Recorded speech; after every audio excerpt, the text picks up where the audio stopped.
Yes, sir. Yes, sir. Yes, sir. Mr. Haley Yergens here. First off, let's go right into welcome back to the Church Coast Board Riding Club podcast. Talking the plank. Our goal is to introduce and highlight local athletes, businesses, business owners, pros, and beginners. If you're looking to hang out with like-minded members of the surf community, stay tuned. You will not be disappointed. Boy, bam, bam. This is it. How's it? Talking the plank. Dude, this is we don't have your brother on, but we were gonna lightly introduce you. If I'm being honest, you got the better half. Yeah. He's out there fishing or something, doing something constructive.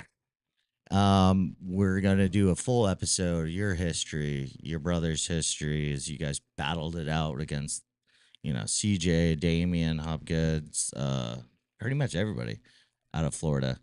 A long stint. We did, but it was always the Hopgoods because it was twins. Yeah. I remember the only cover I got was a French, as a European magazine. It goes all over the world, called Trip Surf. Mm-hmm. And in the caption on the inside, when it discusses, it was actually I was living in California and I came back to the East Coast for hurricane swell.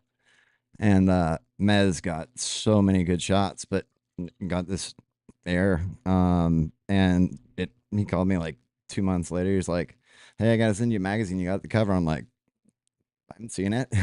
Right. He goes, "No, it's a European cover." And then you go to the inside, and I don't speak French, but I did see, Yergens twins, Haley, and blah blah blah Hopgoods. Yeah. So never far away. That was a battle. Do you guys against who the other twins? Is there another pack of twins out of Florida? Shay and Corey aren't. I mean, the McCarts. They're good. I mean, they're fraternal, yeah, boy and girl. So yeah, I can tell you this, if you're tight like Christian and I are, CJ and Damian, it does so much for your competitive nature. You always, he's my best friend. Yeah. And, it's like best friend, out of the water until we met in the finals. You guys got to split a hot pocket. I think Chuck pointed out, though, he did hook me up at regionals when East Coast champs or regionals. Yeah. That was, so if you guys didn't tune in to Charles Williams' podcast, we go into where you guys were in a heat or finals together. Yeah, I was in the finals. Junior men's. Did you give Christian the wave? Or? Chris had caught 3 waves and just destroyed it. And I was sitting on 2 good ones and needed a 3rd wave. This is back for you youngsters that don't know. We used to have 15 minutes, 3 waves, no priority, 6 people. Yeah, dogfight. Yeah. Dogfight. Christian had 3 solid waves. I needed 1 more to beat him or secure 2nd, and Christian had the right away on this set came through, and I knew he'd let me go, so I paddled next to him, and I went and boom, got the score I needed to get second. And So first and second. That was regionals or Easterns? I think it was regionals in Okay. Jacksonville, Oh yeah. because that's when Chuck. So we rode Chuck's boards, Impact surfboards. Impact surfboards. Shout Shout out out. to Chuck. Chuck's a legend. You know, he'll kill me for saying this. He's 70 years old and is still packing 20-foot tubes at Porto Escondido. And we didn't ride for him at first. We were riding for Inner Rhythm, Okay. and then Charles. We surfed Treasure Coast District, and Charles and his wife at the time, Cheryl, Barrel. right? She ran it, and just being around him so much, eventually he just goes, you know, when are you gonna start riding my boards? Yeah. And I said, you know, I mean, I don't know why we're not. Yeah. So let's do it. And That was a hot streak, like starting there. Like he had so many good guys. It was like part of the crew. And if you weren't yeah, competitive and not riding impact and from Fort Pierce, Stewart Rocks, Palm Beach, that was like you. This is it. This is who you. That's the crew. If you're gonna be ripping, you're gonna get all the good waves. You're gonna be on we had a impact good for time. sure. Jonathan Flick, Gillespie, Denny Gillespie, Big Daddy Foodis, yeah. You know, just some legend. Cronin. Cronin, yeah. I mean, you just go to Stewart Rocks and guys that you've never heard of that Yeah, surf so well. Charge. Charge. Just underground, Yep. just like the scene. Like Chuck, and Chuck says it, you know, he goes, I don't shape for money. I don't shape for glory, you he's know? not a shaper, he's a surfer. Yep. He'll say that straight to your face. It was like, yeah, And he'll I'm just tell you surfing.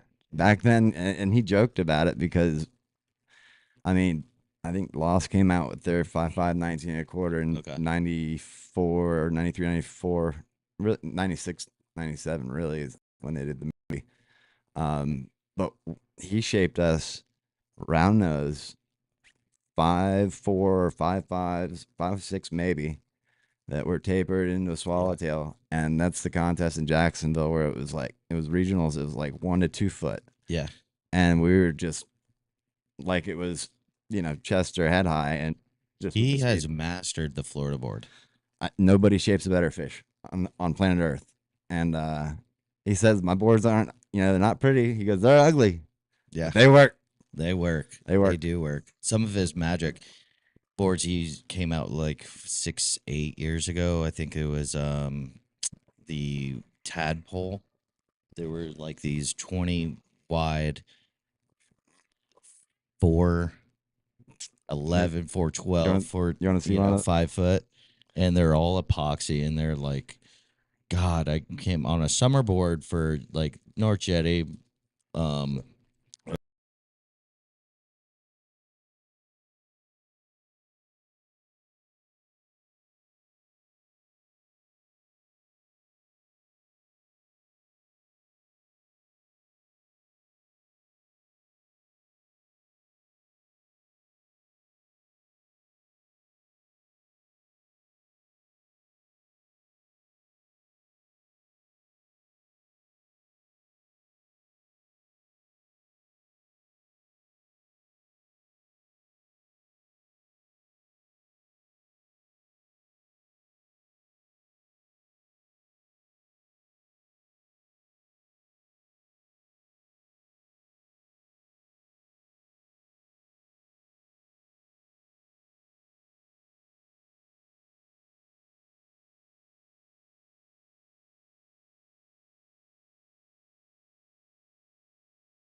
his sister is George's wife, George Williams. Mm-hmm. So I got my first board from him. Shout Yeah. out to Barney. Thank Yeah. you. And it was all done there for I mean, and the reason Burn came up is we were right. Ferg Peters had a surf shop in Vero called Surfection Outfitters. Okay, I think I remember Yeah, that. we were riding for them, and we were going out to California and on winter break, Christmas, and I brought all the other boards out, and then I went and picked up his, went to Oceanside, and it was like 2 to 3 foot, and on the first wave, it was just like a magic carpet. I even Chris was like, "What just happened?" Yeah. Um, You know those magic sticks when once you drop in and just do that first bottom turn, you're like, yep, Yep. yep. I mean, not to take away from anything Chuck did, because Chuck, I mean, No, I still have a couple of magic boards that he shaped me that I can't find. Yeah. There's just nothing that I'm still searching that I want to get Yeah. one to ride somewhere close. Nope, can't find it yet. I mean, I'm telling you, Well, it's I mean, especially guns. Chuck, going to Porto for so many Yeah. years. But Mike Barron, did it good? I don't know. He just hit the nail on the head, and it was just different. Yeah. It was just different. And I What was Same big when you guys were going? Were you guys on those boards? Were you guys looking at a lot of concave? I know all of them usually had a lot of rocker though, but were you guys looking at a lot of like, oh, I want flat deck, but I want a lot of concave, double concave throughout the middle, the end. So this is where the relationship comes in, where Okay. a lot of kids, I think it's tough to get. Surfing's grown so much. There's so much, and you have so many kids that are ripping and being pushed kind of before they're ready. Right. And we developed a little bit later. My parents, I mean, did not think surfing was viable. Right. They're like, you're gonna go to college, you can't make a living doing that. I mean, we went to boarding school when we were 13 and spent a year out of the water in New Hampshire, and that's the year the Hopgoods got on Rusty Yeah. and got on the program, and so we had a year off, and That's when you. That's came like, back. Yeah, came back and that's hungry. important year, right when you're turning a man, right, Right. there, 13. That's Um, when they're like, "Yep, these boys ain't. They got to go to boarding school." I know. You guys are, like, troublemakers or what? No. So my parents were big on education. Yeah. They thought education was paramount, and went to St. Edward School, Mhm. which was right by my house in Seagrove. Shout out to Seagrove. Seagrove, shout out. That was the best sandbar in Vero, and nobody got to surf it because it's a gated community. Yeah, So we you gotta either go had to break it. walk like 3 miles from South Beach, or have me call the gate and let you in. There you go. And I can't even tell you, there's so many good waves there. Told me Mez came down there and shot one time, and Would not release where. yeah, that's Mhm. good. Sworn to secrecy. There's a couple of spots that they got the sandbar forms and then they disappear for like 4 or 5 years and then they come back. All this sand renourishment. You gotta be they bring vigilant. that dirt in. Yeah. And and then whatever they tried to do at Humiston with those blocks. So many good breaks that you see come form out, flow back in, and just I feel bad for Grom, I mean, like the inlet. They ruined the inlet. Back in the day, I mean, very from its lucky. inception. I'm very lucky. It was like you let jetty is knee high. You go up there and there's a shoulder high wedge barreling spinning. It's like going to New Smyrna in the summertime. Like a wave pool. Yeah, it's like 1 foot here, and it's always rideable, fun. Yeah, It was like that. Yeah, but also it was heavy lineup. heavily guarded Exactly. for a good reason as well. I mean, but hey, you stick your time in there and you produced shuffle yourself a little bit further up the lineup and you get one, and that's like, it was busy even on a slow swell. It would, I mean, 30 guys, 20 guys. It's a pecking order. I mean, That very is- similar to, I mean, really anywhere, like really pipe or Yeah. anywhere. I mean, you had so many pros that were, I mean, it was the epicenter of East Coast surfing. So You who know? were the top dogs there when you were growing up? So David Spear, obviously, well, right? so Keckley, yeah, like we were very fortunate that Kevin Morcom, O'Dare, right? Todd Morcom. yeah, Yeah. Yeah. Kevin O'Dare on Sunspot Okay. Surf Shop, and he still surfs the inlet. He's the guy with the big kind of red curly afro. Yeah, yeah. And he would drive. He would take us up to the inlet all the time, and he took us up to like Quicksilver used. Keckley used to run these Quicksilver contests up in Melbourne. Um, Usually every like couple months, and it was Okay. like team riders and then like invitees kind of. Yeah. And he took us to one. John Letty, who was the shop manager undercover. I'm telling you, this guy surfed so good. I mean, he was gnarly. Goofy foot, surf real good. And so he brought us up to the contest, and that was the first contest. I think I was on that board actually. Wow. That was Corey Lopez. That's a Spectrum There, from. they got a closer up. Yeah. There you go. So So, yeah, that board was shaped for Corey Lopez, and I picked it up at the Spectrum shop in Melbourne when we moved here from Stewart. shout out to the Lopez family too. Yeah. So, oh yeah, getting back to the story. Christian and I surfed the contest, and halfway through, Matt Keckley said, "Hey, I want to shape your surfboards. I want to put junk Quicksilver." Oh shit. And we were like, "Yeah, Yeah. yeah. Well, let me think about it." So going back to the inlet, that was our end. So Keckley had a good. All right, so Josh Wilson, Kyle Garson, Mm-hmm. Christian and I, and Quicksilver. I mean, all our boards were the same. Circle K with Yeah. Quicksilver underneath. Todd Morgan was a Quicksilver guy. But we were 11, turning 12, and Keckley would pull us out the back at first peak with all the heavies on good days, and call people off and push us into peaks. There you go. And I'll forever be grateful. I mean, Dude, that's where you're gonna get the shot. it was yeah. I mean, you the talent pool back then, I mean, was so concentrated. All right, so yeah, you had Dave Spear, Paul Reinecke, Yeah. you had 1978 pipe master Jeff Crawford, Yeah.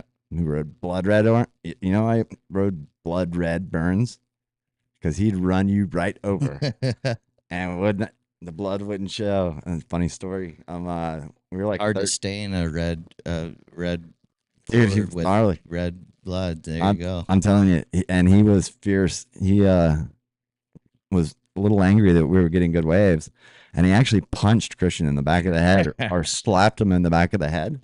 And then he says to Christian, he goes, "Hey, your spot's down the beach." Christian turned around and goes, "I was saving that for you." Oh boy.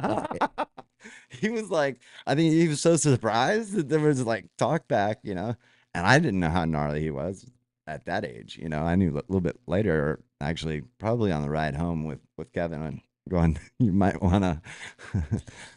There's a thing, yeah.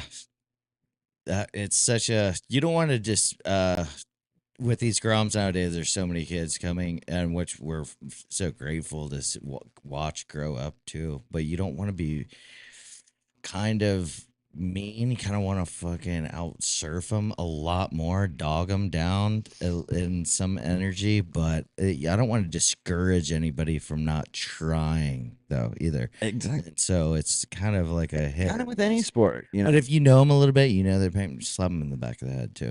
Yeah, I mean, actually, and I'm not discouraging that either. But he did not get some kind advice from Matt Keckley and Bill Hartley and yeah, Morcom. Golly, Ron Kendall was living up here then. handle, dude, Morcom was gnarly. gnarly. Bill Hartley, who you don't see surf much anymore, but he was a Quicksilver guy. If you watch the old videos with the long hair, the Merricks, and the Quicksilver, him and Morcom are best friends. Okay. They have the place down at Pasquale's. They're the ones who started that Pasquale's thing. Oh, really? So hoppers down there. Going in, yeah. Yeah. Yeah. And they're Knopf. They're wait, yeah, but even before. Yeah, no, I'm just saying. His kid, he looks like a little Mark Healy. Yep. And he's getting towed into rocks Really? in the bay. right Yeah. now. It's 8. He's got a full helmet. He's got a full chest protector. Everything I forgot. Yeah, yeah. That, He's gonna come on. yeah.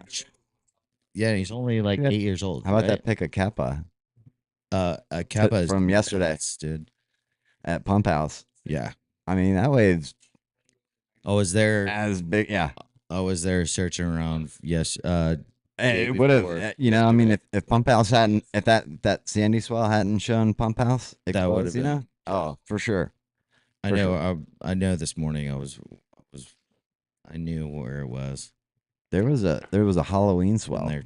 when I was young. Yeah. Uh, 94, 92, 91. yeah, 91. I was 12, almost 13. My older brother took us to Spanish House. Yeah. And honestly, I mean, to me, it looked like Waimea Bay. I was little as a grom. And, I mean, I don't even, it took 2 or 3 times to try to paddle out. Yeah. And then, it, I got out and I was so scared to even take a wave. It was huge. I mean, I had never surfed anything half that big. I mean, it was solid. I mean, 8 to 12 foot with 15-foot faces.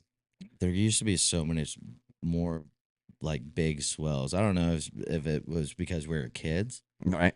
and it just looked big, but I used to remember quite a bit of big swells, especially like rocks, and just that was the only place that could hold it and then throw it. And Exactly. it scared the shit out of me. Well, if you grow up, surfing, I mean, our seas gets big, right? Yeah. So that holds the swell. There's only a few places that can hold enough size. Monster Hole, Greenhouse, at Greenhouse, Biobatho.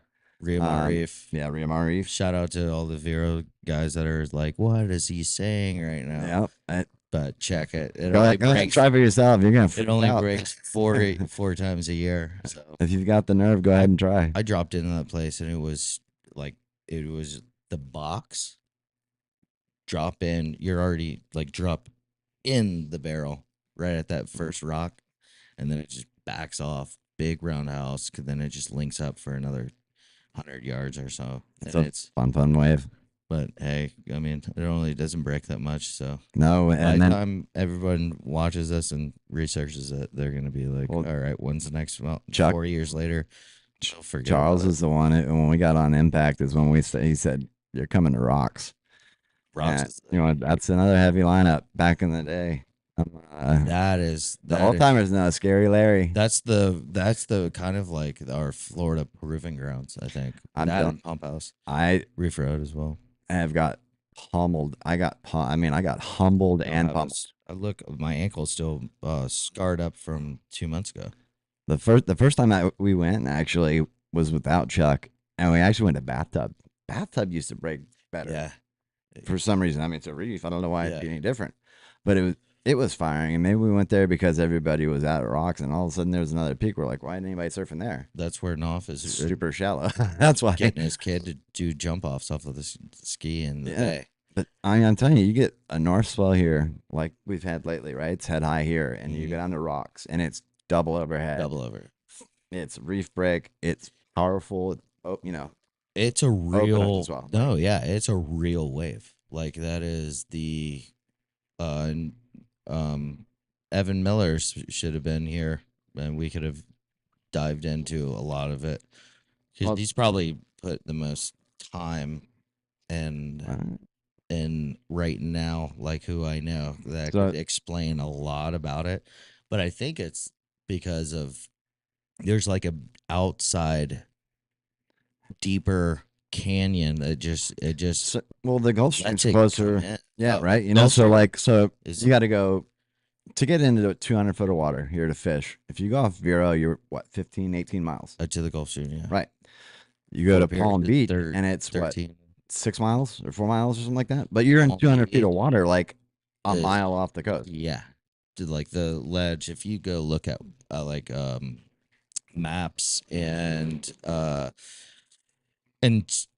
take a look at from ocean, like the ocean depth of where it goes off. Mhm. When we go to Wahoo fish, we'll drive down to Boynton, we'll load in, and the length of our river up here is Wait, maybe an hour, maybe a mile and a half.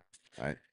when we load the boat into that same river, Indian River, and go, it's the same depth to go Right. drop into like 150 feet. So that it's insane. Like, Yeah. so And that's less than the width of here in Fort Pierce or Vero. Mhm. The river is where the boat ramp Right. is to Yep. where we're fishing. Yep. That's Yep. like it's Yeah, you see the boats. I mean, when you're immediate. down in Palm Beach and there's a sailfish tournament, I mean, you can see the boats. All of them. Oh Here, yeah, you're lucky if you're barely in kingfish water. we're high speed trolling, and you can see girls on the beach with their bikinis. Like, Right. it's insane. I mean, so I mean, any open ocean swell wave, so Yeah. Chopu, Porto, it's All open deep, deep water. to not Exactly, and immediate. that's why South Carolina sucks Yeah. because it's you want to get into 200 feet of water, you're going 50 miles. Oh, you go to St. Augustine to get to the ledge is 60 miles. Yeah. But from here, this is why Treasure Coast is such a special area. You can go from here to West End to White Sands and fish off the corner in 60 miles. So you're actually in the Bahamas in 60 miles instead of So going out of St. Augustine to just get to a good area. So It's crazy. we were when I really had that figured out. Um, Christian and I were let's see. I think we had moved back from California. We were for the first time. We moved How many moved there, moved back. how many years did you get So- spend over there? We sponsors are like, all right, you need to move out to California, right? And so we moved out to California. We were there for probably like a year and a half. Get a new sponsors like you're East Coast guys. We need East Coast presence. You're like, Yeah. okay. Not that I really mind. And so I'm not the biggest morning person. And in California, the time to shoot is in the morning. The lighting, Yeah. is what's great about Florida, the best lighting is in the afternoon. Yeah. So you can do whatever. And I'm not a fan of cold water. No. Also, wetsuits. And wetsuits are not like they are today. No. The back How in the about day, the pit oh my- rash? I mean, there was rash in every Everywhere. area. So that's why I only wax because of, the rash, and the baggies that we used to wear were horrible. But I only wax where my chest and my front foot there's an area where my undercarriage can slip and slide, no wax, and I won't get dick rash. So that was the reason. Before the belly hair and the chest hair, you didn't have to worry when you're Grom. Chris used to, he did the same thing. Yeah. He just waxed right where his foot was. Because foot, you never would moved. never, well, you don't Me, you won't get any dick rash. Yeah. You won't get dick rash if you don't like. What? You know, It's what I mean? spandex. Yeah. I've never, I never wore That's underwear. what I learned. No, I learned 5 years spandex. old. I haven't worn underwear since I Oh. was 5, bro. Well, Florida flatfoot, dude. when I moved out of California, I remember I'd like had my boxers on or something, or like baggies on, or what? Like, what are you doing? I'm like, Yeah. putting a wetsuit on. They're like, dude, under the towel, or Yeah. put it on at home. That's why. And when we lived in California, I mean, it's so cold that you'd rather. So what you'd also do is you take your 1 gallon, Yeah. and you'd get as hot as you could in a 1 gallon and keep it. So when you got out of your session, you had a hot shower. And shout out to Quanker. You know what I'm talking about, Steve Bacher. Quanka. He's from L-Dub. Lives out there. He's a cyber wetsuits US guy. Sick. And There's a lot of guys out there. actually, when we moved out there, we were riding the couch at first with Chris Hefner, Sick. who was just retired. He's been with Billabong Global Team Manager for the past 20 years. Okay. He was from Melbourne. He was a little bit older than us, so we didn't really compete much. But when we moved out there, Ronnie Giesing from Stewart. Yeah. Shout out to Ronnie Giesing. Ronnie. And Baron Knowlton and Pete Mendia, Todd Klein, who never got the respect they should have gotten. And I think, man, Listen. I would have to debate on that one. There are a lot of well, Ronnie Giesing. All right, so Ronnie Pete's had a good run. Yeah. Baron should have had more exposure. Yeah. I don't know if he was into it. Baron's Oh, gnarly. but Ronnie Giesing and I was 15 years old, and Mez did a Who Da Guy, Mm. and who's the underground guy that you know look up to or respect the most, and doesn't get it? It's Ronnie Giesing, goofy footer, rode Nav, rode for Ezekiel. Yeah, Um, I remember Ezekiel. dude, he used to kill contests. Didn't love surfing contests, but at rocks, dude, I mean, literally like a Luke It's a Egan, prove- Luke Yeah. Egan type surfer. Yeah. Just Evan at, Miller, same. at Porto. And he's been to Chubbs. He would go to Porto all the time with Chuck, Barron, Peter. They'd all go together. And Ronnie was living with him, and we were living on that couch, Yeah. air mattress. And then yeah, So we're back over. We're watching Chris. this It's is it's actually well, that's both of us. Yeah, Air it's Taylor. just me and Chris. This Yeah. is 2000. We went with Chuck. This is our first time there.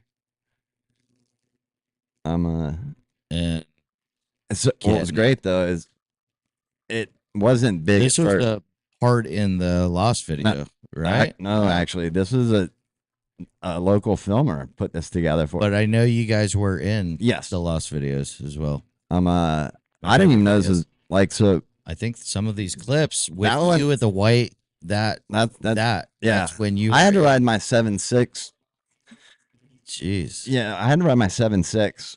That's that's I burn. think. Well, Funny. and we were living at the Lost House at this time too, which is funny because Okay. we were riding Burns, but at the Lost House at the Bowl in San Clemente, the guy who used to paint all Lost boards did Yeah. these boards. Sick. And The artwork that he yeah. did for all their ads were nuts. yeah, Drew Brophy, gnarly. Drew and this Brophy, other guy, shout John out. Spinato, dating myself. He broke that's a 7.6, and he broke it on that one. That's like the third day. And Jonathan Flick was with us, and he didn't have he didn't have many boards, and I had a lot of boards, and my 610 he ended up riding a lot, so I got stuck Shout at my out to Jonathan 7.6. Flick. Yeah, You're coming on Curly next Sue. episode. Curly Sue. That's his That's gonna nickname. be Curly Sue. He was on this trip. That Um, was like the first day we were there, so we got it small, so we got to warm up. That's a 6.6. And that's Baby Swallow with a 6. That was one of my favorite boards I ever had. Mike Barron shaped it. See, that's what I need for rocks too. That's a 6. Now, see, 610. So, see how much faster. And Yeah. I mean, back then, like you know, bigger boards. Bigger board, But I'm going back to that. Watching this video now, I'm like, oh my God, I could kill Flick because I should have been. I mean, that's a 6.6. I Mhm. mean, it's 610, but that's 7.6. You'll see. I try to do an air here in a minute. When I was 13, I did big board training on a 6.7 Identity gun from the Bergs on North Beach, and stuffed an air in front of your neighbor's face. What's his? You don't know him, but last time there I you go. pulled up, Here goes the air on the 7.6. The best part is Chuck goes. Our first session, it got big. And we had leashes. He goes, no leashes. And I'm like, what? And he's like, you're gonna break your board if you do. That's so. It just breaks more boards when you know if you fall or if you have to ditch it and it's hanging on.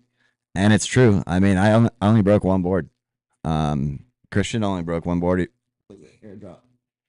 That's 7.6. That's not that close and sure, you know. Well, it is pretty close. You know, it's not. It used to in World War II. There was like a secret submarine base because there's that trench there. Wow. It literally right outside the break. It's like 300-400 feet, and it just goes straight up to the. I mean, that's another canyon. That's what they say that it is. Gravitates the. It comes from. You don't see sets. You know, they just show up like. No. Nope. Mm-hmm. Mm-hmm. Yep. Yeah. Yep. It's like when you when you went out to Cape Hatteras the first time. Oh, this was one of my Ronnie Giesing was, and that's why I pointed at him.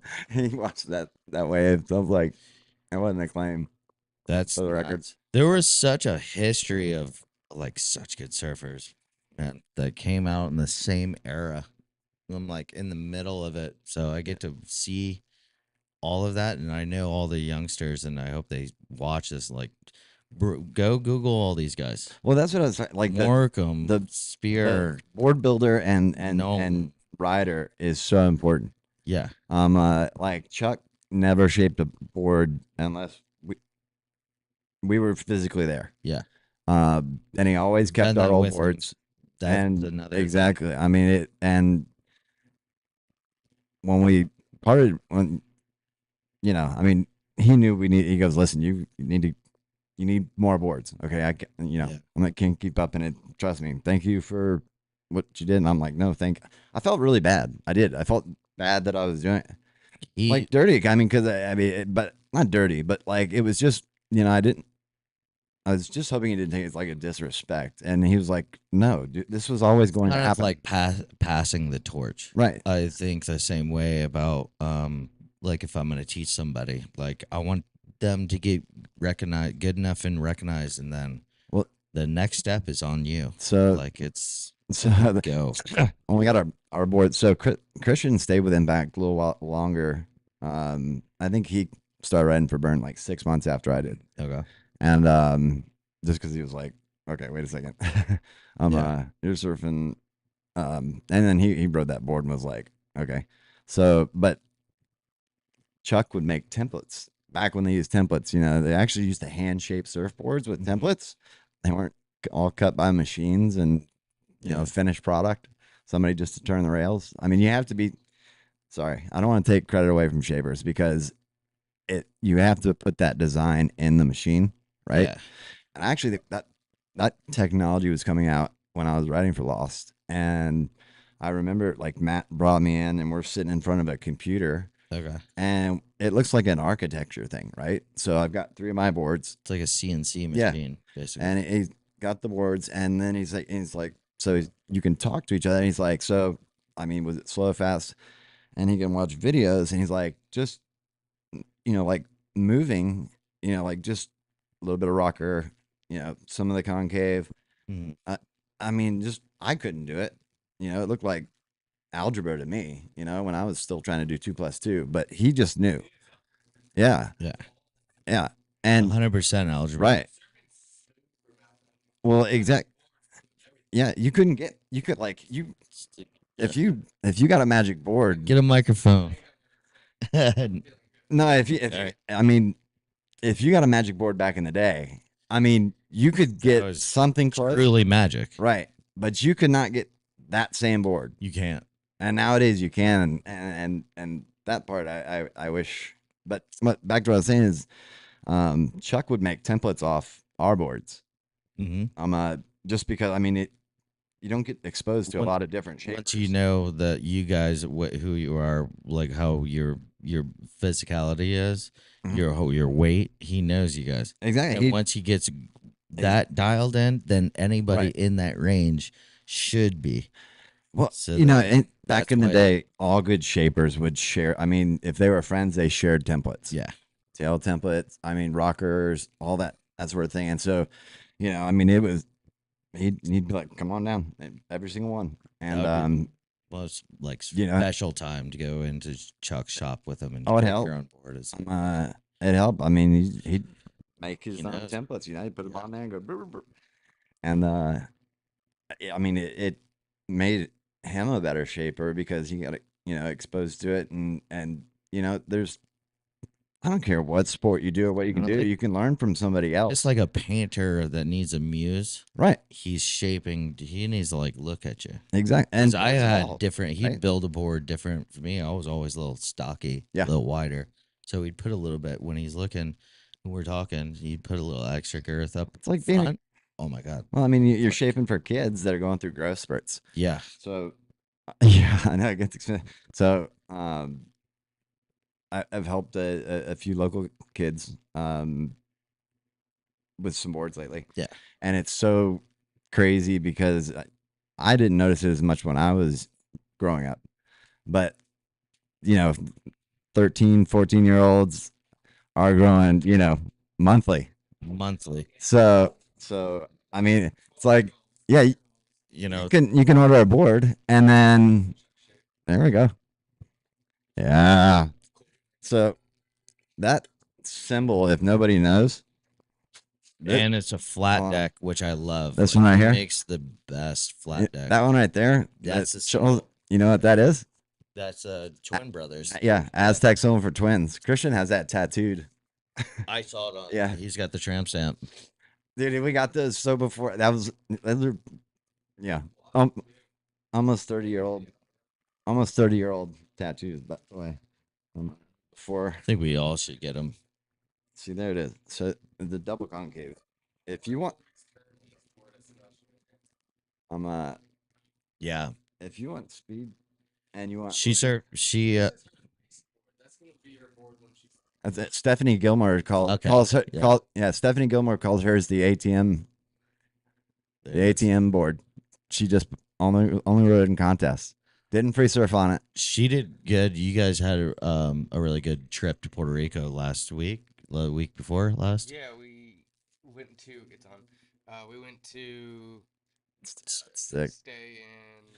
See the wide point though. See how it's up front. Which gives you more paddle, and then you pull that tail in so you can turn it. Are you gonna bring up clips from that? Sick. I actually found it like big board training going out on 6'6", 6'4", when it's like this, a swell that's a little bit slow and it is out the back. But a lot of people during the weekends and stuff at Jetty, you get a big board, you sit out there like harless, Well, big old harless, and just take them, and you gotta. Porto is a little different than pipe is, right? So Yeah. So pipe, if you're good, you want to take off kind of under the hood, right? At Porto, There's Charles you need right to there. paddle in early, Yeah. so you need a big board. Yeah. That's your lineup. There's Cheryl. Shout out to Cheryl. She did. She did a lot for the ESA. Cheryl was on top of that. Drew Sweeney. Yeah, Drew's weenie. Mm-hmm. They got I saw Doug the other brought day. them down. They were young. Yeah. Scott Maresca. I mean, Steve Maresca. Steve. Okay. All right. So Lou Maresca. Yeah. Dad, his son. So Steve-O, who moved away to Hawaii for a long time. He just moved back. He's got killer hot sauce, chili peppers. He's organic farming. Wow. But at 16, he had a 2-page spread ESM. Yeah. He was 16 and just, I mean, on a solid 20-foot face wave, and just, I mean, style like it was Jerry Lopez. Right. At 16 years old, and he just had a knack. That looked like Flick right there. That was. I think Flick's first trip was with us. Okay. Because it was our first time. And or no, he went once before, but he was young and just kind of. That's Cheryl. No, before. Oh, who was that girl? It had to be Sweeney. Yeah, Yeah. Oh, it was the Sweeneys. So their dad used to go down there too. I mean, Charles started going down there, I think around 80. Yeah. Late 70s or early 80s. And I'm telling you what, when you show up with Chuck, I mean, it's like showing up with. Yeah. I mean, you name it. Yeah. Here comes. You instantly got Donald Trump. Yeah, I mean, he's like you. He's been going down there, and he always left his boards. Always left all his boards for the kids, for the other guys. Like Pacheco. I mean, there's. I mean, there's Big Daddy. You know what? That might be Flick, actually. Yeah, that is Flick. Or and then the other one. Yeah, no, that's definitely Flick. The shorter kid, I think that might have been Richie. That's Steve-O right there, I think. Richie Gillespie. Is that Big Daddy Foodis? Sure. We'd have to get Chuck back on. So that's what I would like. You guys just keep on coming back, and that was the first time we went. That was the first time. Eventually get majority of the story. Oh, that would be that might be Flick. So would be. That's all right. So Waldo, Yeah, Waldo has this killer house Yeah. up on the hill. There he is, right there. And he's lived down there for a long time, and he's got a house, sick house. And he's lived there for years. You know, he splits time between there and like Puerto Rico, and then kind of comes here once in a while. Yeah. But Waldo, shout out, that guy spent more time in the tube. He was at Bar de la Cruz before anybody. Really? Yeah. I wanted that's like one of my favorite It's- waves that I need to get in because I don't think I'm gonna be able to get snappers or go to Australia. The thing and is, get that I want to go to over there's there. like 8 of them. Not quite as good as Barra, Yeah. but like there are so many right points. And When Andy was there, when they did the rip curls, like it was too big. It was like basically closing out. Mhm. Nobody was even paddling out. It was like 30-foot faces. And so Chuck's like, we're gonna go down. We're gonna go down south. We're gonna go down point. And Waldo knew about this place, but I didn't. Yeah. You know, we drove 2.5 hours south and pulled up, and there was like this jetty, but off in the distance you could see like this big rock cropping, you know. But it looked so far away, and it didn't look like there was anywhere to go. natural or man-made. Oh no, natural rock. But it was kind of like so far down, and it was Barra de la Cruz, and I had no idea. Okay. It hadn't been discovered yet. Like no, or we didn't know about it. I mean, if they didn't know about it, but we scored this wave. I mean, it was like waist to chest high the first day, and there was 2 spongers out, Yeah. and it was like first peak, except a perfect right barrel. It was shorter. I mean, it was like surfing like Sebastian Inlet with nobody out, and we stayed. The next day we got up, and it was so. Yeah. Yeah.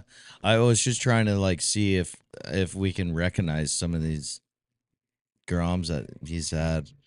There's so many people though. Oh, that's It could Chuck. be anywhere. Could be anyone. I mean,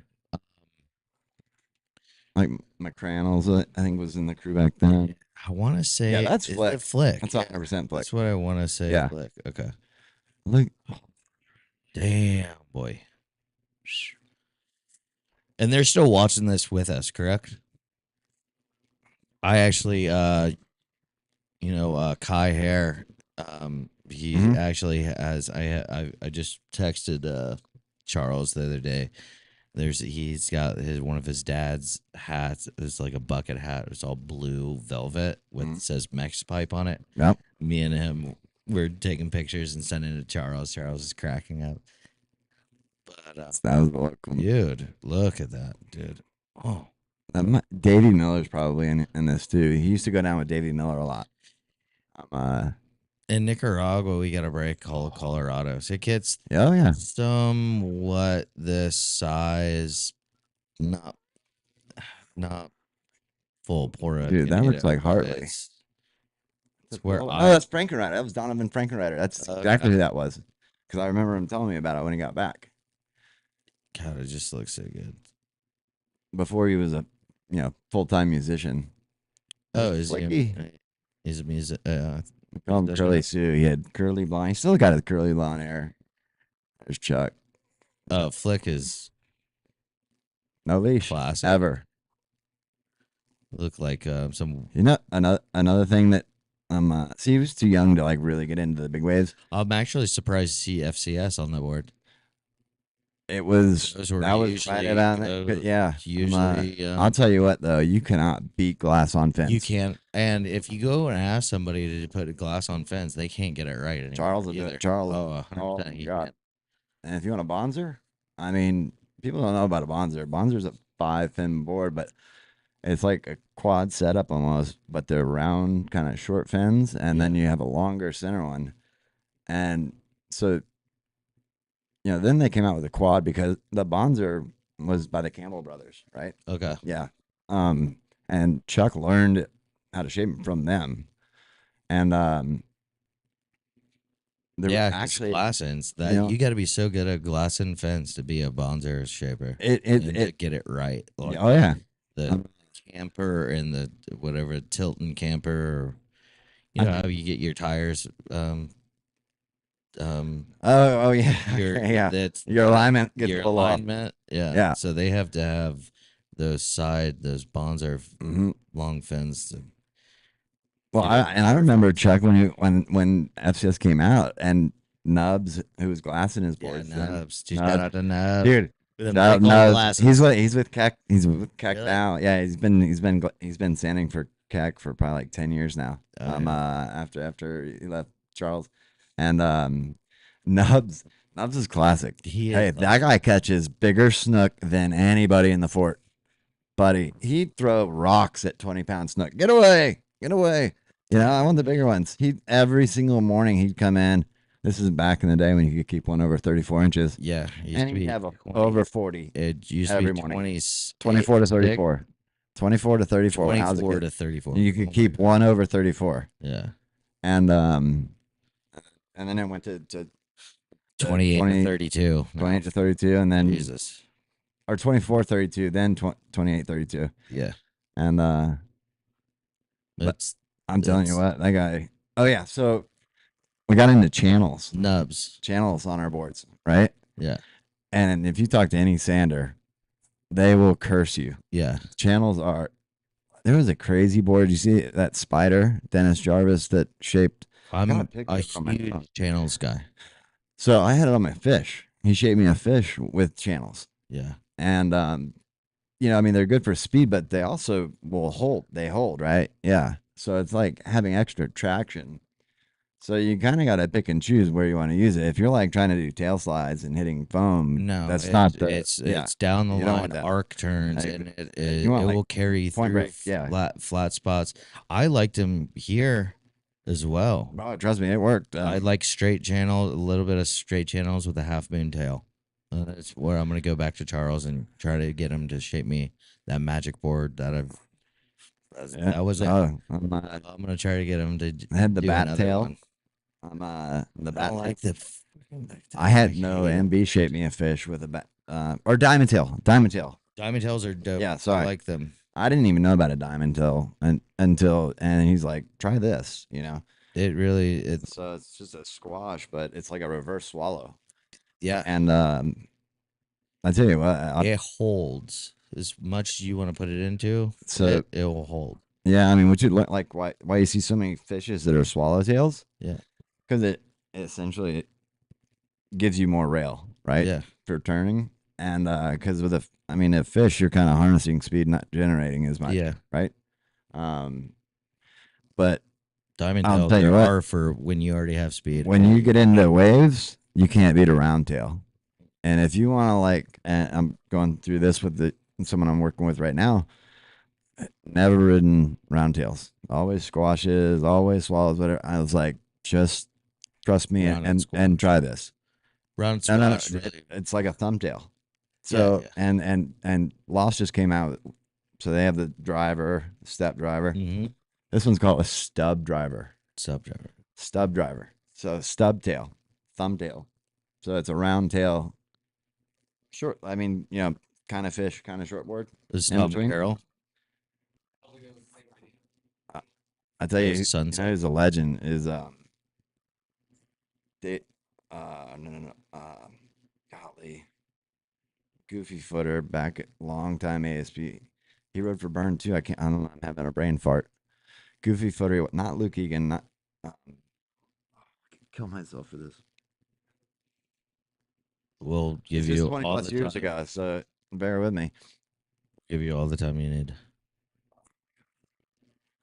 He was on the CT forever. Goofy Footer, not Luke Egan, but they surf just like he's a Goofy Footer road burn. Oh, whoa! There's like when you start. He was from Laguna. Yeah. Uh, Heavy hitter. yeah. Goofy Footer. Backside, yeah, blonde, long hair. No. Remember the Not guy- You're thinking of Cordell Miller. No, I'm thinking about this guy that I was like my favorite guy to watch in Lost videos. Oh, He was the heaviest hitter ever. blonde hair. He has the one song with the How about remember Sean Briley? All 300 pounds of him just dude. hacking pipeline. so funny like when I mean, he was like 300 plus. That's a when big dude. Instagram and Facebook it was opening up, I was like, friend request from Bradley. And they were like, yep. Mm. And then you like, I was like, I don't. The first time Chris and I went to California, it's funny. It was Brett Struthers okay. was staying there. We were 17, Mm. and or no, 17 going on 18, because that's when I switched boards, and I just lost my train of thought. Let's do a shark tooth interview. Yeah, and then let's do a pee break, Yeah, smoke break. Let me do shark tooth thing real quick. And brought to you by Shark Tooth. you want me to do it? Shark Tooth Surf. Designing apparel and gear for board riders since Forgot it was 1993. Shark Tooth Surf Company is here to equip surfers and to seize lifestyle. They design surf clothing and gear for adventure seekers, maybe like yourself. Shark Tooth uses manufacturing processes that reduce waste. Please go to the Shark Tooth surf.com. Use Plank 10. Plank 10.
Never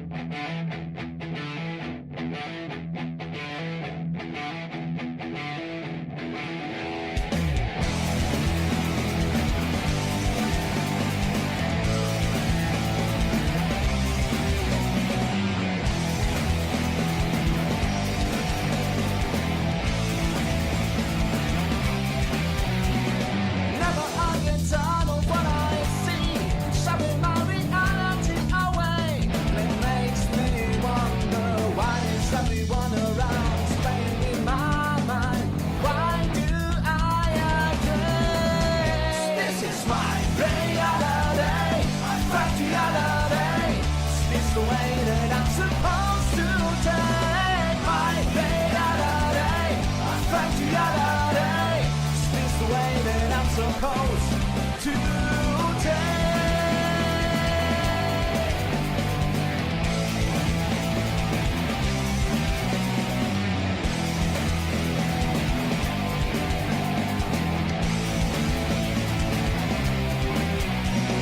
Soon as I get rid of your disease, I take my chances, start over again. Build a wall around my mind in order to achieve another piece of me. Set it free again. This is my reality, my factuality. Is this the way that I'm supposed to take my reality, my factuality? Is this the way that I'm supposed to take?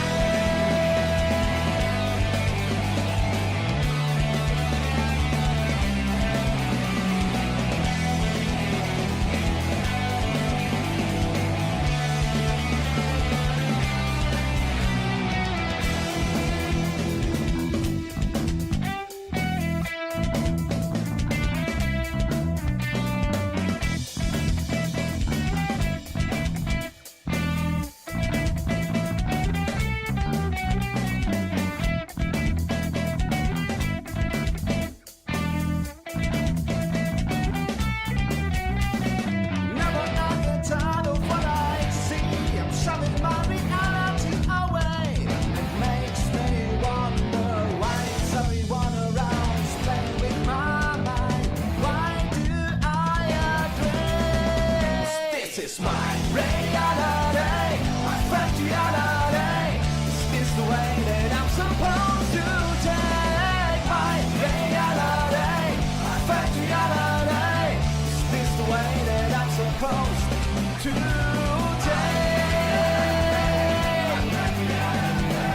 Is this the way that I'm supposed to take?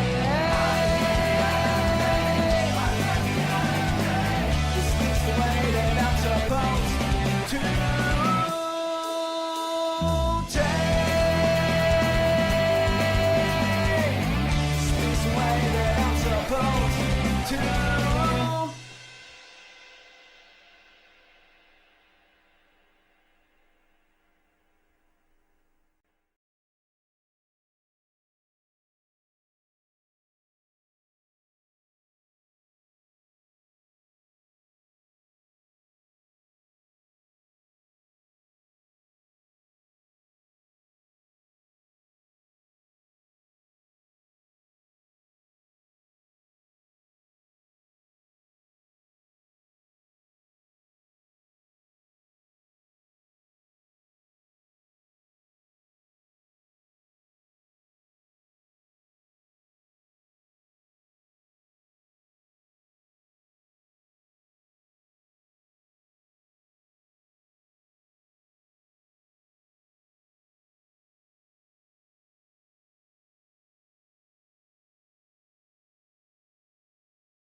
on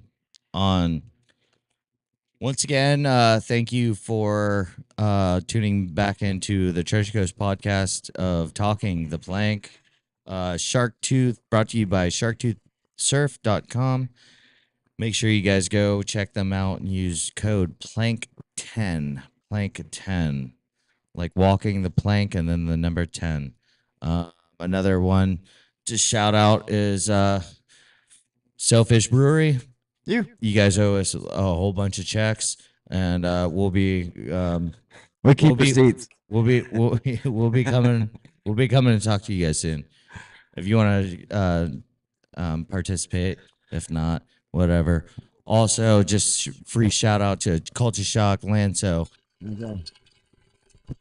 Ja Rastafari. Surfboard Brokers, Sonic Surf Shop, Fort Pierce Surf and Skate, Ohana Surf Shop, Impact Surfboards, DTB Surfboards, Sonic Surfboards. Sonic. Hawkins Brothers. There was my first sponsor, 8 years old. I Mike and Jeff they, Hawkins. they were Treasure Coast, ESA Treasure Coast all the years. Yeah. They were way older than we were, but Danny S says I got all his, and Frank Dorsini. Those were the boards that I got mhm. after them. Yeah, which they're Danny great. S rode for him. Danny says he was such a classic dude. I'm telling you, Squirrel Master. yeah. Shout out. Sorry. R.I.P. R.I.P. Kid's But- a legend. His nickname was Shitty. Dirty I don't know how I Testies. got it. but Danny Estes, Dirty Testes. that kid ripped. I'm Rip. telling you, That was our other him and Flick. Him and that Flick was would the- battle, that's what- dude. They were, Jonathan's I think 4 years younger than us, but we're surfing Treasure Coast, and he was ripping and Chuck was shaping in boards, and then Yeah. that's when we start riding for Impact, and then we just took Flick under our wing, and he was gnarly. He ripped, and he lived down in Stewart. We'd stay at his condo. Yeah. Old Mama. old Mama Flick, Luann, Luann. dude, she was like my second Broker. mom. She's the original surfboard Oh, broker. I'm telling you, Luann is she's amazing. Real estate. Flick's older sister too. Yeah. she's a they're legend. We used to, the dude, Gulf Coast now. oh my gosh. So my team manager for Split was dating her. Oh, okay. Our team, actually, Jonathan was riding that's for the Split hookup. too. Yeah. So she had this tiny little in Surfside Colony. There's a Sublime song and it talks about Surfside Bowl. Yeah. So it's in between Huntington Beach and Seal Beach, and there's a inlet, and there's a right jetty wedge. I mean, couldn't be very similar, kind of like what Fort Pierce Inlet does. It's Okay. wedge. When you got a good northeast swell. A long Like a ground swell? period swell, Yeah. incoming tide. I'm telling you that Dude, rivaled First Peak. I mean, and It not used to- nobody used to surf it. Everybody surfed down the beach. it's crazy. I got killer waves there. Shout out So to good. mine. If I'm gonna shout out Riamar and Palm Beach and Rocks and stuff, I I'm gotta t- tell hey, you, Fort Pierce. Fort Pierce is Yeah. to outshine. And it's all the stayed the others. course. I mean, it's the only place that it's remained. It's I mean, never I'm forget. sorry, the kids today. I mean, listen, when I was growing up, we had, of course, my little secret spot, Seagrove, but you had Seahorse Beach. Yeah. You had even Con Beach on the boardwalk. Even it was fun. Really. Vero Pier, super fun. See, Tracking Station, Yep. super fun. Castaway Cove, super fun. Wabasso. Oh my God, listen, I've Wabasso. I've spent more time in the tube at Wabasso, and the funny part is like gotta have west wind, gotta have offshore winds, and it's gotta be perfect swell direction. No, I like it. give me that place 25 foot. Southeast. Yeah, exactly. Southeast winds. I'm telling you, I've got pictures. I still have sand in areas of my body that will never come out from that sandbar. I'm telling you, if you want to take a beating, I mean, go put your time in it. And yeah, Wabasso. It used to be. I mean, I've got just Well, I stand know up barrels. exactly. I literally just surfed there, like a month and a Sneaky half good, ago, sneaky good, right? and caught some really good waves. But when I was paddling out, I was like, didn't like warm up or stretch or really much, and I was like, oh my god, if I got like my leash just snapped right now, I Yep. felt like I might not I mean, I might not make it. Going Yeah. to surf Puerto Rico, 8 to 12 foot, just chilling around the corners, getting out. And I'm like, I felt way more worked at Wabasso than I did at 8 to 12 Yeah. foot Puerto Rico. I was like, what the heck's going I on? and I used to love Wabasso because it's you know, I mean, trust me, you're gonna Top take a to few on the bottom, head. I love it. You're gonna take a few on the head, but you're not paddling out like Melbourne. I feel like those guys in Melbourne Yeah. got like Sunnyland. You know, you're gonna paddle out for so far, and it's this mushy wave. No, give me that freaking double up. You know, you're getting tubed, and then a section, boom, air. I mean, it Yeah. was Robert Jones Peck. Robert Jones. So- that- He was a Wabasso kid. there's a couple of them. And he was gnarly too. He lives in Hawaii now. Shout out Peck. You. Shout out Um, Peck. What was the skimboarders guy's name that went? Oh, Donkey. Donkey. He's Yeah. the Wabasso guy. He's a Wabasso guy. South Beach Vero. So when you were working at Toyota, I was working at Vero US1 Nissan, Mm. and I got off work and it was like I'm gonna take a long lunch break, and they're like, "What do you mean?" I'm like, I didn't sell Gotta any get wet. cars that month, like that. It So was- so when I and I took listen to yeah, I took off to Vero and surfed South Beach, and guess what? Slater was there, Mm-hmm. and I fucking went back to back on some barrels. it was good that day too, man. I Oliver fucking- Kurtz is in town too. Oliver, shout out. I'm to Oliver. it was as good as South Beach gets. That was a hurricane swell where everywhere was just So washed out. weird where Slater ends up not like being so traveled. Who's giving him those hints? Have you seen those Keckley videos where he's got the GoPro and he's just getting shacked? How does he end up You the best? You know where that is? Like, all of it, like no, That's he's- Boca Inlet. Oh, on a I big know, day, yeah. I know what Big inlet. day. I go wild Yep. fish off that. He No, it's Boynton, oh, yeah, Boynton point. Inlet. All right. And I know, and I'm like, how does he get the word to go? He doesn't get the word. You know, he looks at. All right, so technology. Show up so on Vero, remember- like short break. Vero, you don't. everywhere has surf How- line now. how- There's swell forecasts. They're so spoiled. All right, Yeah. listen. But Back in the day, you had to know. Like you looked at weather maps. Chuck is like gnarly. Mhm. I mean, he taught me about isobars and Yeah. things. this is where Here's- I'm good at. so- Yeah. We were riding for O'Neill. Paul Reinecke was our team manager. So Ryan, when you can, shout out you know, to Ryan. when you see the Gulf Stream way out and it looks like, you know, mountains and but Victory yeah, at Sea, the you go, elephant. you're either going, most people are going to Puerto Rico or Barbados, Out. right? Paul looked at me. I go, hey, we need to go to Bahamas tomorrow. Mm. He called up Garth Tarlow, the global team manager for O'Neill, put together a trip. It was me, Christian, Alec Parker. Oh, Alec Parker. shout out to Alec. Yeah, he did. He does all the filming for Kelly. For Yeah, Kelly. the lost tapes and Yep. everything. Yep. And he ripped back in the day too. Danny Estes came on that trip, and He also went to Cuba Reinecke. too. I think it was just us five. Oh, when we brought Chris Wilson. Shout out Chris Wilson, Dirty. Yeah, Chris. He's legendary photog. He's been printed everywhere. Yeah. ESM. So I said, Paul, we need to go, and he called him. The next day, we had a private plane out of Fort Lauderdale, flew to Marsh Harbor. Okay. He got us hotel rooms on Guana, where Nippers is, Okay. and what people don't know, I'm not sure if I should reveal it, but You- there is a I- wave on I know Nippers that somebody nobody that's knows about. Daddy Snacks is over Or not there right Nippers, now. on Guana. Nippers. All right, so on Guana, on Guana, there might be an A-frame reef that. Hey, if you can make it over to the Bahamas, go for it. Yeah. I mean, we're talking about local stuff that you can definitely make Hey, it do. we found it by There's accident, waves, actually. there's waves. Yeah, Walker's Decay. There's And- a whole bunch of. Well, so we thought we were going to stay there, but we would take and this is right after that hurricane split elbow. Yeah. So Abaco was, it got cut right through, but Garbanzos, Mhm. and Rush Reef, which is where the Abaco end Yeah. on elbow. So just The thing is, like, if you're that good of a surfer that's gonna be willing to travel and go do that exploration, we know you, yeah, and you're Well- probably that close to already knowing everything that we already know. we scored, and we like this big day. We took the boat over to Rush to go surf garbanzos or Rush Reef, wherever it was breaking. We took the little boat, and so So there's a left by the Abaco Inn. That's the one called garbanzos, and then when this it gets is really the big, it's time Rush Reef. right now as well. I'm, during every time Puerto Rico goes off, Bahamas goes Oh, off. So There are where do you so want to many go? There's so many waves in Bahamas that Yeah. people don't know about. Like you said, Walkers. Mhm. Walkers has a killer wave. There's maybe some shots of Pete Mendia somewhere. Sometimes you see it looks like a.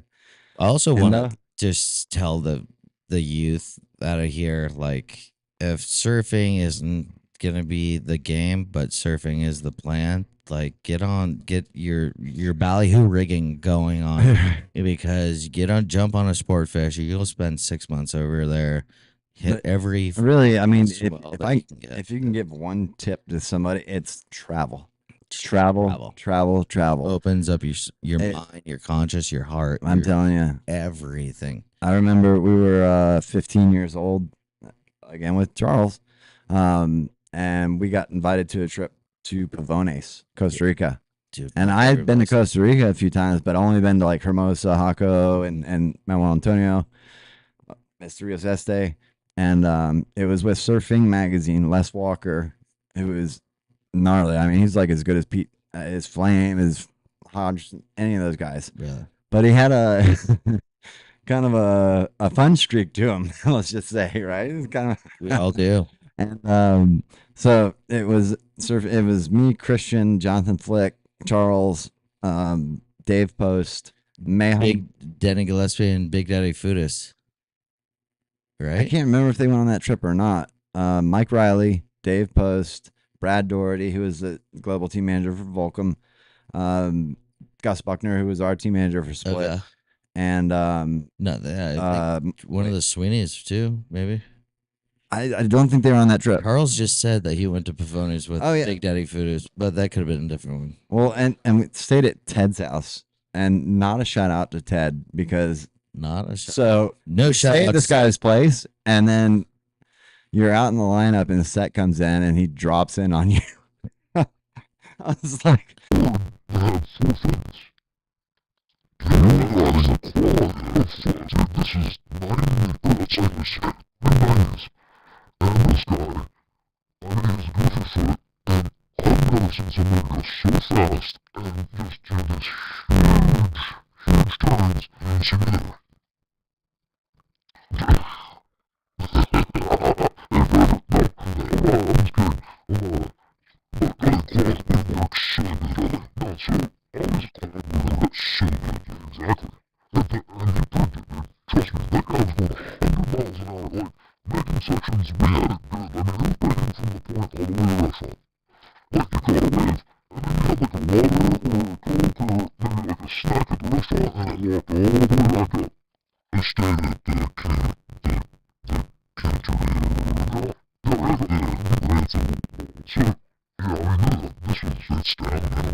from Santa Cruz.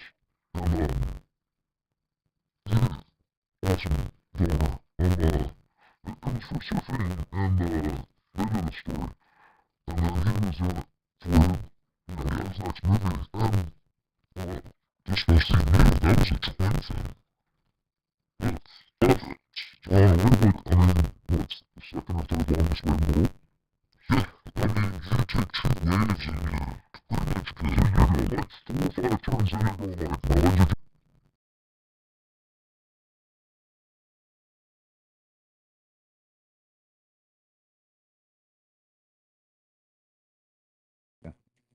Look up my.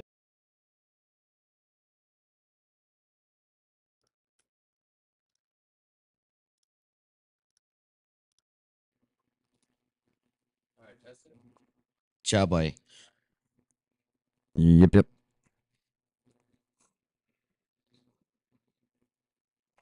Yeah. I'm still trying to find Josh Perlman. So Josh Perlman's from Santa Cruz. He's been filming for. Are we back live? Oh, okay, good.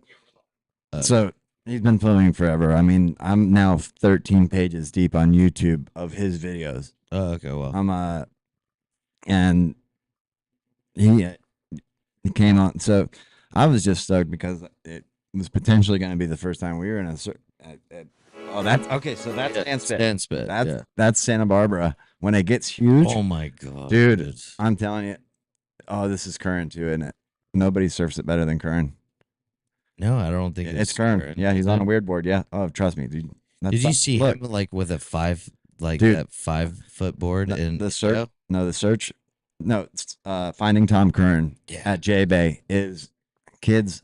If you want to learn how to rail surf, I mean, that movie is art. Like him surfing J Bay is art. I mean, this is back in the heyday where he was full rip curl. I don't even think he was riding a Merrick. I think he was riding a. I think we should I'm definitely not sure. give these kids like 6'6", 6'7", and they have to surf a bigger contest that What? they would have to draw out their lines and Like, so you watch those videos from '90s? Some big boards. They look like big boards. Like I look back, I just got a video from my friend that he found from 2000, and I'm riding a 6.0, 6.0, and it looks like it's like a 6. And I'm riding a 5.8. I kind of had a little bit of a narrow stance, but still, it like nowadays. I mean, I'm 5'9.5", 5'10". I'd be riding a 5'9" or 5'10". You almost had to have a narrow stance way in the back, but exactly, you couldn't have like a different surfing. Yeah, it's way different surfing. I mean, if they had, oh my god, I was talking to I forget who I was.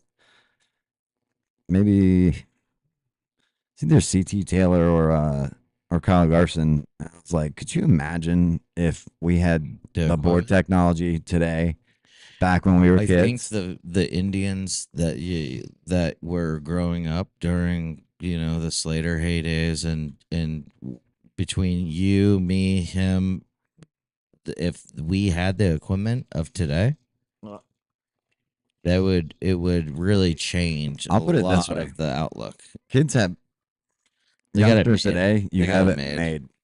I mean, you didn't find out what you got in a heat until 10 minutes afterwards. Yeah, you're always allowed to go out into every lineup basically now. Right. I mean, there's no priority. I mean, you want to talk about scrappy. I don't think the kids know what priority is anymore. No, I got it. I mean, the year that Christian and I, the last time we surfed amateur contests at Nationals, NSA Nationals used to be at Lowers, and U.S. champs used to be at Oceanside. And I got a DQ in my second round and ended up getting like a 56th. Yeah. But Christian, did you watch I had Andy Irons in my first heat. Oof. Let's put it that way. Yeah. I got comboed.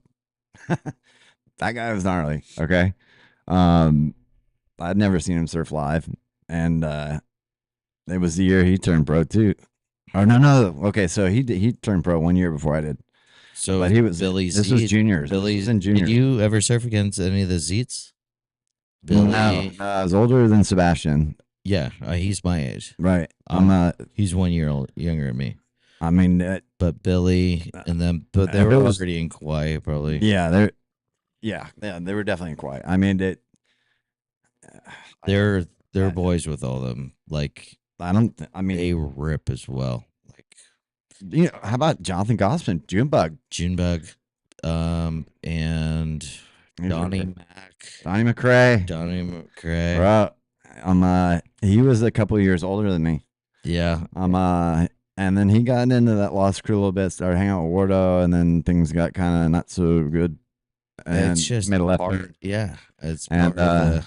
But he was gnarly. I mean, a lot of people did back then. And I think there's a lot of better. It was just such a wild west. Well, was exactly. I mean, such a surfing with wild punk rock. west. You know, I mean, like Expo. One, the sport is so free. To have it structured feels almost against it itself in Well, its own way. It had to evolve. It had to evolve. And then now the professionalism does come out, but to be as crazy to do the professionalism of surfing, you got to be a little bit wild. So it's Oh, look at like the ASP. Look at Martin Potter back Right. in the day, like You know. paddling on top around each other because there was no priority. I mean, like that's how I got my DQ. This dude goes, "I'll go left." Yeah. And it's lower, so of course there's a right and left. I'm like, sweet, I'll go right. And then, dude, I drop in and I do my first turn, and he's right there.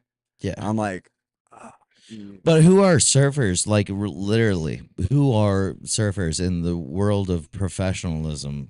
These are the craziest professionals. No, they are the warriors. They're the. I tell you what, soldiers. have you seen the Greatness Code? No. It's on ESPN, or HBO, Okay. either HBO or ESPN. It's called the Greatness Code, Okay. and it's got Michael Jordan, Tom Brady. It's got They're- no Beckham, and guess who's They're that? There's six crazy. people they picked. are Slater. Slater, yeah, But, of course. hey, He's Michael the one- yeah, Michael Jordan was asked who's the best athlete in the world. yeah. He said Kelly Slater. Kelly Slater. Yeah, it's proven. He is. Bro, the guy's 50. Hey, shout out Hey. to Kelly Slater. Buy a sport fish boat. So me and Christian, and, Shout out to Run it. Sean and Steven. yeah, Skippy. I'm Um, it's Sean was riding for Quicksilver back then too. yeah. When we were, and they Let's No, beat Michael no Jordan. bud drop. That's the thing. Buy a sport fish. Let's go against the best. Me, you, your brother, you have to go. Sean as a captain. back.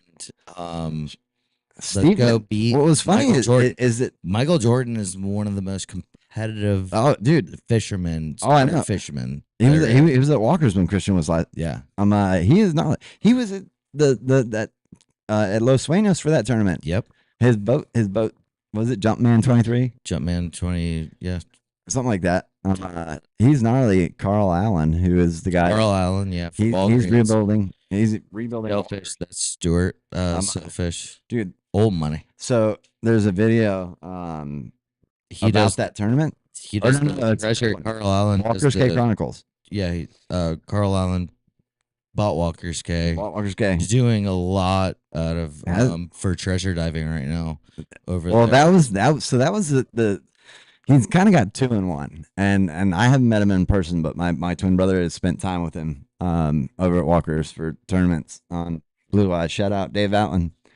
Oh, that was For people, back in the day, Walker's K Chronicles, which was like Foot Pallet and Carter Anderson's, they would have their show, just best fishing shows on Saturday mornings. CSI Network. No, ESPN. Yeah, back then ESPN had the outdoors. It was like from 8 until 9. It's like, man, all I needed some skips in it just to watch those. And then go, basically, back to Walker's is, they got demolished by a hurricane and sat dormant, just there, and I was, first time I went there, I was 14 or 15 years old, and we went on a trip and stayed there. I mean, been there a few times, Dave Allen used to go there. He used to go, his parents had a 60-something foot boat, and they used to go fish, dive, and they'd be there all summer, and like, I would go back and forth, we just hop on the plane, little sense of, I mean, so all the way up, we were diving. So the tongue of the ocean, right? Okay. So we did Gotcha. this dive. And it was I'd actually almost never been so scared, but it goes from like 40 feet, and that actually was a World War II submarine base too. Okay. So it goes from like 40 feet, and then the reef goes like 80 feet, and then the reef stops, and then there's sand 100 feet, 100 feet down. So we were 110 feet down. We could only stay down for 2 minutes. But when you looked, it was just black. You were standing on the sand, and it just went straight down. Believe Gnarliest thing I've it ever- or not, I cannot equalize my ears. That's always a chafe. That's a problem diving. It's yeah. Well, unless you like to hear, Yeah. if you keep on going, blood's gonna come out of your ears if you can't I'll tell you, equalize. you don't want the bends. I'll tell you that much. God, look how small. I think it is. I got certified when I was like 12 years old. I can never Patty. do it, and it's funny. I can equalize my ears in airplanes, but I can't equalize my ears like 30 feet down. About I can go about 20 feet, Yeah. and then it like makes Look how little that board is. That's That's what like I'm Chuck the saying. alien board. yeah. Isn't They're it? definitely He's been not getting dangerous. weird for like 10 years now. Him and Donkey are look, that's a skim board. Yeah, it's Exile. basically. That's the skim board he put fins on. You guys can't see this, but we're basically yeah, watching sorry. Santa Barbara. Tom Kern's riding Rencon on a large Exile skim board that he put fins on. Those rails on those skim boards are so sharp. Well, It's yeah. gotta like When I was a Crack. kid, they were made of Hard. wood and had glass. yeah. They didn't you might get no, you you weren't, get like, splinters. going out and like skimming and then going sideways like they Little do bit for of- 20 feet and then catching a wave. A little bit of fiberglass on top. I tell you That's what, it. you want a fun wave. Yeah. Newport Wedge. So 54th Street and Newport Wedge. Were I've got one of my wet- favorite wave I got wet in- really good. over there. It's you have to wait till California has a black ball. Yeah, You've been there. yeah. It- Where you can only do And- body. Yeah. So when I was younger, and they didn't have the Body soft dirt. boards yet, so you couldn't cheat. Yeah. So at 10 o'clock or noon, whatever it was, no matter how good it was, What was the reason for that? because that's when I don't know. That's the They thought that That's- Actually, if you go on to YouTube, there's a documentary, or it might be on some other. There's a basically they're saying just the rich guys that can't surf that need their the waves too. guys created it to be like a body surfing wave, like these old school guys. Yeah. No, there's a whole Well, documentary screw about it, them. But then they No, went to court and they got it like. oh, at the Wedge too, yeah. Yeah, they went to the Oh, whole yeah, court yeah. system and the county board thing and Mhm. everything. It's a pretty get good, outta here. interesting. Does give you a lot of history about the Yep. area, like the like I guess World War II or something. It was a base. I got Oh, you. DMJs. Okay, so there is a wave. Okay, Okay. it's before you get I to think they Oceanside. need to repeal that. You know that you know that it's Camp Pendleton. Yeah. Okay, so Wreck Beach. There's a right So you point hear break. DMJs, Yeah. and you go DMJs. What's DMJs? Del Mar Jetties, Yeah. and it's called Wreck Beach. I had a buzz cut when I was younger, like Mhm. that age. So at 8 o'clock in the morning, when everybody's coming on, as long as you don't have your surfboard showing and you look young and like you might be in the military, Yeah. they're waving you in. Yeah. Sick. And on a big south swell, yeah. Is that the wave that breaks along the rocks? The Yeah, right left? right? No, it's left. It's a The left. left? Yeah. And it's called there was Wreck Beach, and then there's this long jetty. The other side of it is where you surf Oceanside Harbor. Oh, So okay. on the north side of Oceanside Harbor. Oh, wow. Right, which is that. So that's DMJs, Del Mar Jetties, and it's on a big south swell. yeah, it's we a can great- shout out all their breaks now, too. but you can't. Yeah, I mean, like, I remember. Yeah, after 9/11, Can't stop us. This is live. and after 9/11 happened, you couldn't get on that base. Period, unless you had a military ID when they're at war. My Or buddy, whatever. Mons, he's a frogger over there. And, Really? Yeah. And he says that there's an island with this right grinding, like it's just like and surfing inside the inlet here, Mm-hmm. but it's like perfect. Like it's so good. And Seal Beach, there's a place called Warm Water Jetties, and Seal Well, Beach. on an island. Oh, there's a power plant. Oh, the channel. It's a military base. Oh, You can't get in there unless you're with military or a military boat. So that's it. Yeah. Actually, we Dude, went. he's We went to told Toto me, Santos. come Back on. when Toto Santos was the big wave.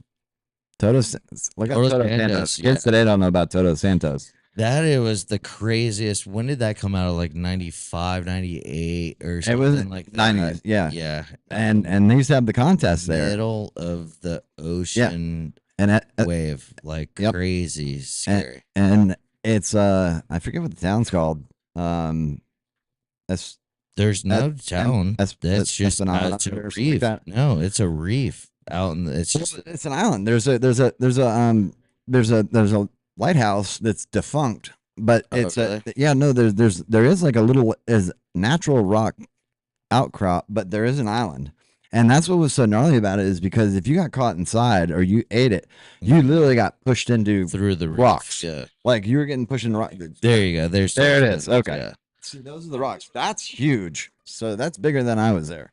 Okay, we're not I'm talking about. You know what I was thinking of Cyclops. Okay, gotcha. See, Yeah. Mark Fu died at Toto's.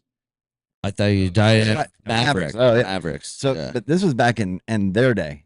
He used to surf there. He had the cover. Brock Little would go there. Yep. Todd Chesser.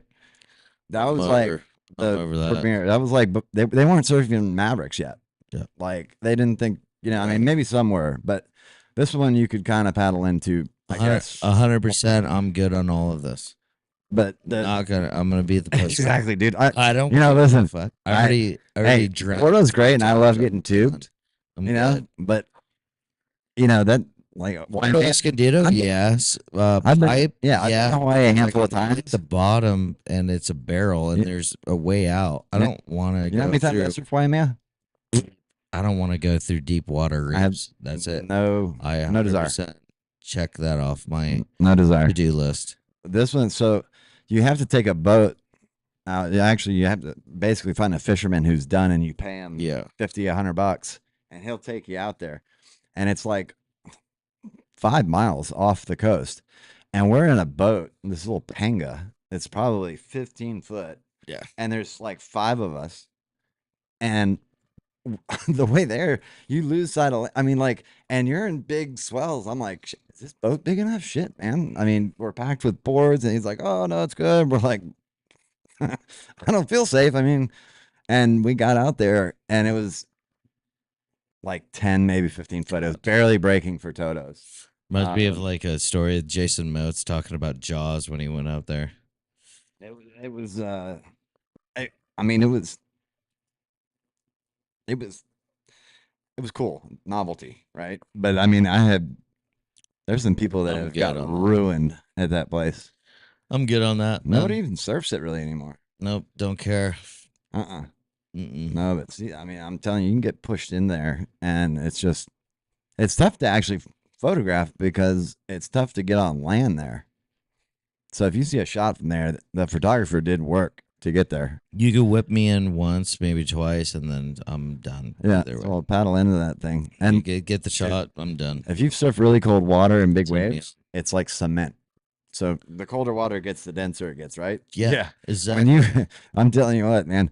It's hard to breathe in a oh my- it's like wetsuit in that skipping off water a- and all the pressure on it. I like, mean, you can't open your lungs. Like, getting you getting can't. worked in 50 something degree water as opposed to like 70, 80 degree, it's totally different. I'm good. If Uh, you would have told me, like, you know, I never went back.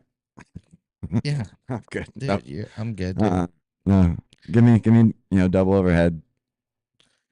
If you would have told me that I could go to Taco Bell or live like a Viking on a wooden ship through the sea, I'm gonna say Taco Bell. I don't want to do that. That's not something that.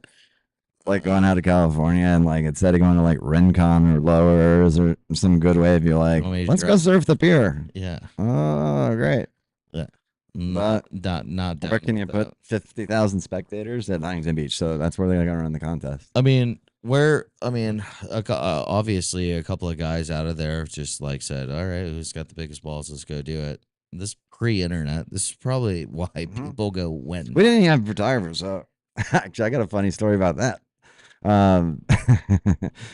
Ronnie, I gave you props earlier, but this is a funny story. Ronnie Giesing. Yeah, boy. So Shout out on Giesen. Christian and I were riding for this company that had just come out, and there's two reasons why we did it. They had the worst name ever. It's called Urban Pilgrim. But Yes, I remember that. yeah. too. So when we decided to turn pro in the summer of '97, we went. It was just after the contest. Christian gets 2/5. Oh, 5 years Surf old. Industry Manufacturers, SEMA, Surf Industry Manufacturers Association, rated the top amateurs in Yeah. each age group, right? And we were Top 100. 18 to 24. Christian was the number 1 ranked amateur out of everybody. Wow. And then I was 4th. I think second. I was tied with Adam Veers and somebody. I think Dave Pinto was. There it is. Oh, no shit. That's why I'm holding my trophy down, because I got burned from Dave Pinto, California's golden boy. So Surf Industry Manufacturers Association came up with a way to Even rank announced its amateurs. national ranking system for amateur surfers. Manyhoon, Dustin Cuson. Who else is in? Glasses, I do. I left him out at some girl's house. right? Eric Taylor's on the top, not 10. Ola Ingram, Nathaniel Corm, Got the names. They're all Rothman, Eric Taylor, Keiko, McCall. I'm all the heavies. Daniel Jones, Yeah. McCullough Jones. Dustin Cuson, cadets under 16, Anthony Petruso, But Anthony Petruso, I don't know what happened to him, dude. Dylan Slater, He's from Santa Barbara. Dylan Slater. Dylan Slater. Tell us about when you guys had the ESA division, Central Florida, the Martinez. Treasure Yeah. Coast, So, South Florida. The Treasure Coast. Because from my experience now is you can surf in all these districts, obviously. Mhm. Like fun contests with your South Florida friends, fun contests with your North Florida friends. But you only collect points for the division you select as your home division. I actually, for our first season, we did North Central Florida, Right. with, the Eastwoods in New Smyrna. Mhm. But we live down here. But it's just basically a preference in a way. But you guys used it as a strategy. Well, and it just kind of like, so NSSA didn't grow its wings. Didn't get the popularity.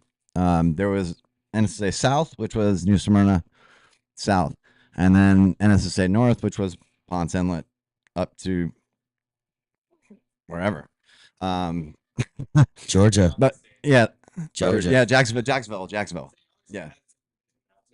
Yeah, it's crazy now. I mean, there's like southeast, north, all right. So back in my day, a long time ago, this is 30 plus years ago, almost.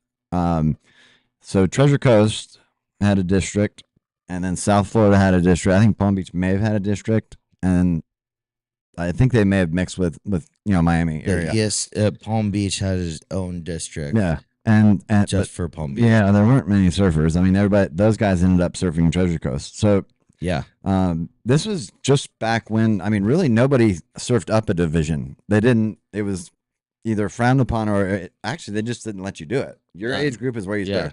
If you're in junior men's, you're in junior men's. If you're in boys, you surf boys. Yeah, if you you're the man if you win men's or junior men's and then open. Like, well, you should. It's so that's another thing. Kids, when you surf, so if you surf well, and you're consistently winning your, say, boys division, right? Yeah. Why wouldn't you want to surf up a division? And I did that. I started doing that at 13. Right, but you couldn't do that when I was a kid. They wouldn't let you surf up division. So Treasure Coast didn't get a whole lot of respect. No. Okay, if you're south of the inlet, the industry was that stopped at Sebastian. Exactly. And then it opened back up somewhere near Deerfield with IWS. Yeah, so Todd Klein was like the first big name that came out of, and he was from Fort Lauderdale. And then you had the undercover, like Pete Mendia, Ronnie Easing, Baron Knowlton, gnarly guys from down south, but it didn't get noticed until a little later. Yeah. So Central Florida was like the ESA. They had the most people, the Mhm. most talent, and there was it drove everybody crazy because there was politics. I mean, Yeah. there's still politics in surfing, but if you think there's politics now, I mean, buddy. I mean, this is like South American Banana Republic What did type Chuck politics. always say? Yeah, I mean, You have listen, to serve twice Twice as as good. hard. he told us, he said, listen, if you don't serve twice as good, they'll never, because They'll never give it to you. scoring wasn't transparent. Nope. Nowadays, the scoring comes out, you know how much time you have, all that good stuff, priority. But back then, so They Christian, were protecting their industry, and it's the money. Yeah, and that's what it is. there's an article of this guy from the Press Journal, Indian River County, the Press Journal, when we had a newspaper. And like one of the things he said is like, or not, I think Chuck may have, when he interviewed him, he said, all you had to do was and if you looked at 1 and 2, you just put the name Yergens, and then Yeah. after the contest is when you fill in if it was Haley or Chris. And Chuck's like, you need to surf Central. I mean, you need more competition. Yeah. Not that there wasn't competition. Don't get me wrong. I'm not saying any of that. But it just like if you wanted to surf up a division because you were a little better than the rest, you It's developed boring. faster than Yeah. some others, whatever. So we started surfing Central Florida because we were getting no respect. Treasure Coast was getting no respect unless you beat those guys. And we're talking about Hobgoods, Yeah. Kyle Garson, Josh Wilson, Dave Dixon. Mm. Actually, Dave Dixon's from Stewart. Yeah. Yeah. He is. And he's gnarly. He's like the bigger flick. Yeah, I mean, and I grew up with. I mean, and don't call him Booger. His nickname was Booger, and Shout out to Booger. yeah, he had that shot at the wedge when he was riding for O'Neill and Merrick, and it was like a 2-page spread. He was like one of the first. It was huge. Dave Dixon got a lot of publicity. Yeah. His mom ran the NSSA for the South. Oh, really? Yeah. Oh, okay. All right, so we start Thank you for surfing. that. We start surfing because they scheduled them different weekends. We start surfing Central Florida Okay. for the competition, and all of a sudden it's the end of the year, and we could keep points. So it didn't matter where you surfed. Yeah. You kept your rating, like wherever Yeah. it was. Treasure Coast, because it was a smaller, just didn't have the amount of people. That's how they determine how many slots went to Yes. regionals. Yeah, we got So- like 3, Right. 4 slots. For Exactly. men's. And Central Florida would have like 6 or 7 or 8, Yeah. whatever. So the first year we did it with like juniors, and Christian won it. I got second. This was either boys or junior men. Last year of boys or first year of junior men. And because Treasure Coast didn't get the amount of slots, there's only 2 slots. And I mean, it was, so we had first and second, and then first. We're gonna screw this. Yeah.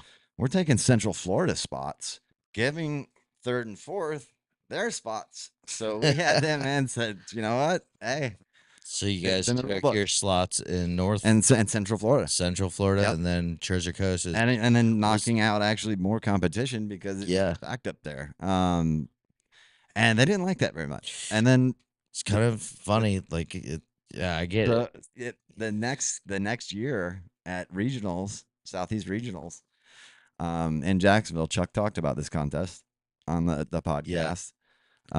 So they finally came up with this tag team, and Okay. it is somewhat like board riders, Can I except ask Yep. who are the directors, if you could think of any? Oh Or God, some of there the is people that some. were- All right, you're listen, saying there they. was just some. hold on. Here you Yeah, go. I Say think we they. should Hey, say it. list yeah. out? No, I Brian think- Broom. Yeah, Brian Yeah. Broom. And there's a reason why Christian and I never were Yep. ESA All Stars. yep. Uh, I think we are. Chris Biata. You remember her name, Chris Biata? Nah. Okay, so he was from North. He was from like the Jacksonville, St. Augustine, Norman Beach area, right? And he just loved his crew, and he couldn't That- stand that yeah. there were surfers from down south that were beating his guys. Yeah. And- He and took away. well, what's he funny done is a lot so against me as well. so the I think that so the last year we were amateur, he goes, hey, you guys are doing real well. We'd like you to be on the ESA All Stars. And I said, thanks, but no thanks. That was good enough 5 years ago, and you Yeah. never thought so. So I'm good. I appreciate it. No, thank you. And What did it that I consist looked to at be an you. all-star? Like, so what were your I knew accolades had I to knew be? that What was did you have to do? Because now there are certain things that you have to do, and we won't discuss those. I- But like, what do you have to do now? back then, Then, what do yeah, you have to back do then? Sorry. back serve twice as hard. That's Well, the I only mean, you thing. had to finish. That's the only thing. I mean, you had. I think they only took you had to final at least in Easterns. And I want to say they only took like 2, maybe 4 or 6 from each division. Yeah, you get But like that was dude, from depending north to on south, how many not from members you one get, area. like Yeah. 2 or 3 spots out of junior men's, 4 spots out of men's, Yeah. or like it was structured to where you're putting in your top dogs. Yep. And I mean, I'm sorry, Brian Broom was the worst. Is Worst. the worst. So is it like an application? Shout out to Brian Broom. Is there an application process you have to do? Because now there's application for like a developmental team and then the actual all-star team. Yeah, And it's they made a huge announcement There's for so application. Cheryl would go. There's applicants that you send in for each district, and it really depends on how good they're in that school, how like dedicated they I are, mean, yeah. and it all really comes down to how family friendly surf family Whose ass you is. would kiss back in the day? Really. And I'm sorry to funding say that. and funding and putting money into You had to. You had to. it was No, you had to about be. money, you know. Listen, you had to be from Central Florida. You had to be from North Florida. You had to ride for certain companies. Yeah. Because I can tell you, I mean, and it wasn't just me. It was other people. I mean, like Baron Knowlton and Ronnie Giesing, ripping, Pete Mendia, ripping. Yeah. And That didn't matter. It's like if they asked you to cut your hair, if you cut your hair, you could be probably on that team. they're like, don't you want? Like, I go, No, I don't need your care. star on my board to Nope. tell me I'm a good surfer. No, it And- looks and- better without it. Yeah, I mean, I go, I don't like, Let me be me. it's just That's how I got here. Listen, I mean, and Christian and I had to do it when we surfed after that first year when we surfed Central Florida as well. The contest director, I mean, did not like the fact that we were taking their spots. So this is But when we NSSA started coming about. But hey, again, you can listen. see all the things that they've done. Exactly. They get a couple of And like I spots. said, I mean, we had to surf Was twice, good. but literally, I mean, to beat the Hopgoods or to beat the guys in Central Florida, I mean, it took till like late boys, early juniors before they were finally like, okay, these guys aren't going anywhere. Yeah, they ain't going That, nowhere. we're gonna have to. We can't keep screwing them. Uh, I mean, and they weren't screwing. I mean, That's they what were it just. is. I mean, we'd final, but But it hey, would be, like how many soldiers that they create? dude, listen, Because you have to surf twice, like Chuck says, you got to surf twice as hard. Yep. And then when you dog somebody, and we all know it, like, all right, we're coming there was in. no transparency back then. We're gonna come. There's no transparency You have nowadays. to. The scores are broadcast. Yeah, and there's that's great. I think it's great for surfing. live heats and all that Why stuff. would you train? So the goal is for these kids, hopefully, I mean, one is to have fun in these contests, but there's going to be a few that are going to graduate, right? Yeah. And back then, the system was you had the U.S. team, right? And There was this kind of a structure of like Exactly. No, you had to- getting promoted. exactly, to- you had to surf. You're not going to get scored like a. You didn't make the you're U.S. not- team by just surfing East. Like you had to surf U.S. champs. Yeah. You had to. I mean, final. It's And military. it's funny almost. because the guy who was can't remember his name. Sorry, let me look. So I got my history book, folks. There's a funny story. Yeah, you don't jump. You don't jump ahead.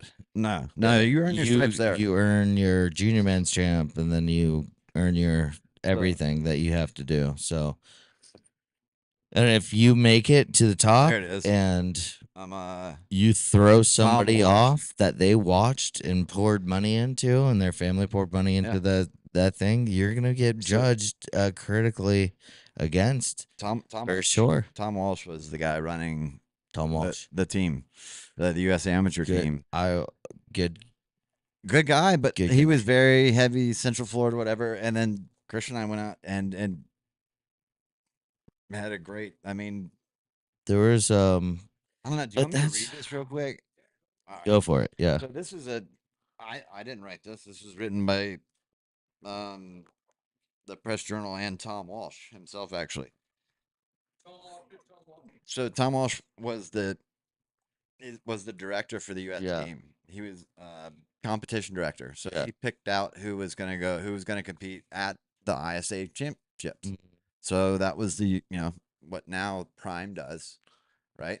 And Yeah, US. Justin Ruggie actually made, and I was second. Well, there wasn't behind like a him practice. There was to get LPA's on team. to There wasn't like the few the alternates ISAs. Yeah. and like people who are on reserve. Like there was just a few spots in the team. Here goes. All right. So quotes here. Okay. Shout out to Justin Ruggie. He made the US team. It says Vero Beach twins, Chris and Haley Yergens. Chris went by Chris back then. When he got older, he likes Christian, so everything's Chris. Vero Beach twins, Chris and Haley Yergens sent a message. This is dated July 22nd, 1997. Vero Beach twins, Chris and Haley Yergens sent a message to the surfing world last weekend by placing in the top 5 in the nation at the prestigious Haynes U.S. Amateur Surfing Championships in Oceanside, California. Haley finished in second place, which was crap. I actually won that contest. I'm not afraid to say it. Dave Pinto. Haley finished second, Shout and out. Chris fifth in the men's, and that's the ages 18 to 24. We had a weird birthday, so What is it? April. So we didn't get the like. Wanna know what's you your want the birthday? September, October, November. If you're born before January, you get that. Yeah, you get an year. extra year. Yeah. Yeah. So, for ages 18 to 24, just behind Chris. Chris finished just behind fifth place. This is quotes from Tom Walsh. They just ripped, said Walsh. The Sebastian resident, who ironically was the contest director in California. Quote, they were really strong surfers. They represented the East Coast very well, and it's the best any Vero Beach surfer has ever done. Haley was just nipped by California Dave Pinto in the final. Shout out to Dave Pinto. Not nipped. Chris was equally close to making it to the 4-man final, which would have been contest history, Walsh said. If he would have made it it would have been the first time brothers met in the final, Walsh said. He just missed it by a bit. I think there was some. I thought he made it. A lot of people on the beach. Chewy Rana, our Dragon team manager, he thought it. If he did it, Walsh's role as the United States Surfing Federation competition director, put in charge of the contest held at Oceanside Harbor. He remains in California this week. Conducting team trials for the squad to represent the nation in the world contest next year. So yeah, there was a contest after, and that's the contest that you had to place. That's how you qualified back then. As long as the waves stay between 5 to 7 feet and glassy, the trials will come off as good as U.S. amateur could, Walsh said. The Yergens results cap a fruitful competitive summer for the duo. They qualified for the U.S. amateur by placing first and second, Chris over Haley, at the East Coast Regional Contest in May. Several weeks ago, they competed in the NSSA California, also in California, where Chris took 5th place, although Haley bowed out with an early disqualification. That's the one I told you. The guy said, I'll go left, you go right. Yeah. But their identical faces will not be on Walsh's national team that will defend the title for the United States next year. They plan to turn professional at the end of the summer, scrubbing their eligibility for the event, much to Walsh's chagrin. I'm pretty sure one or both would have gone, he said. Do you think like kids today in the same work ethic that you guys went down with, like? No. I'll stop you right there. Okay. Right now. Now explain. So, I mean, soccer moms and dads forever, right? So now It kind of ruins surfing kids' surfing's competitivity gotten that. a little bit, doesn't it? Yeah, it can and it can't. So now that surfing's become viable, right? So you Yes, can sir. make a living. In fact, my mom made me and Christian promise her that after we were done surfing, we would go back to school and get a Yeah. degree. Same as my grandmother. Like I went to your degree. I went to I remember. IRSC. I dropped out, but I went to IRC to get my adult education Well, no, we diploma. my mom actually, my parents were like, listen, you can surf professionally, but you're going to go to college. So we Yeah. tried to do both, couldn't travel. I said, Mom, listen, education's going to be there. Surfing's not late. And that's when we moved to California. But so, So there was a breakaway period. e- Like I'm gonna take my time, see. exactly. Let me see how far I could take surfing. Exactly. They're like, before okay, if you education. pay your bills. Hey, and, okay. Back in the day, I think there was a lot more economical opportunity in education. Nowadays, I just tell people, No. drop your kids off at Home Depot. Exactly. I mean, I went to one of the best college preparatory schools in the country. I mean, Santa Ward School in Vero Beach. Okay, yeah.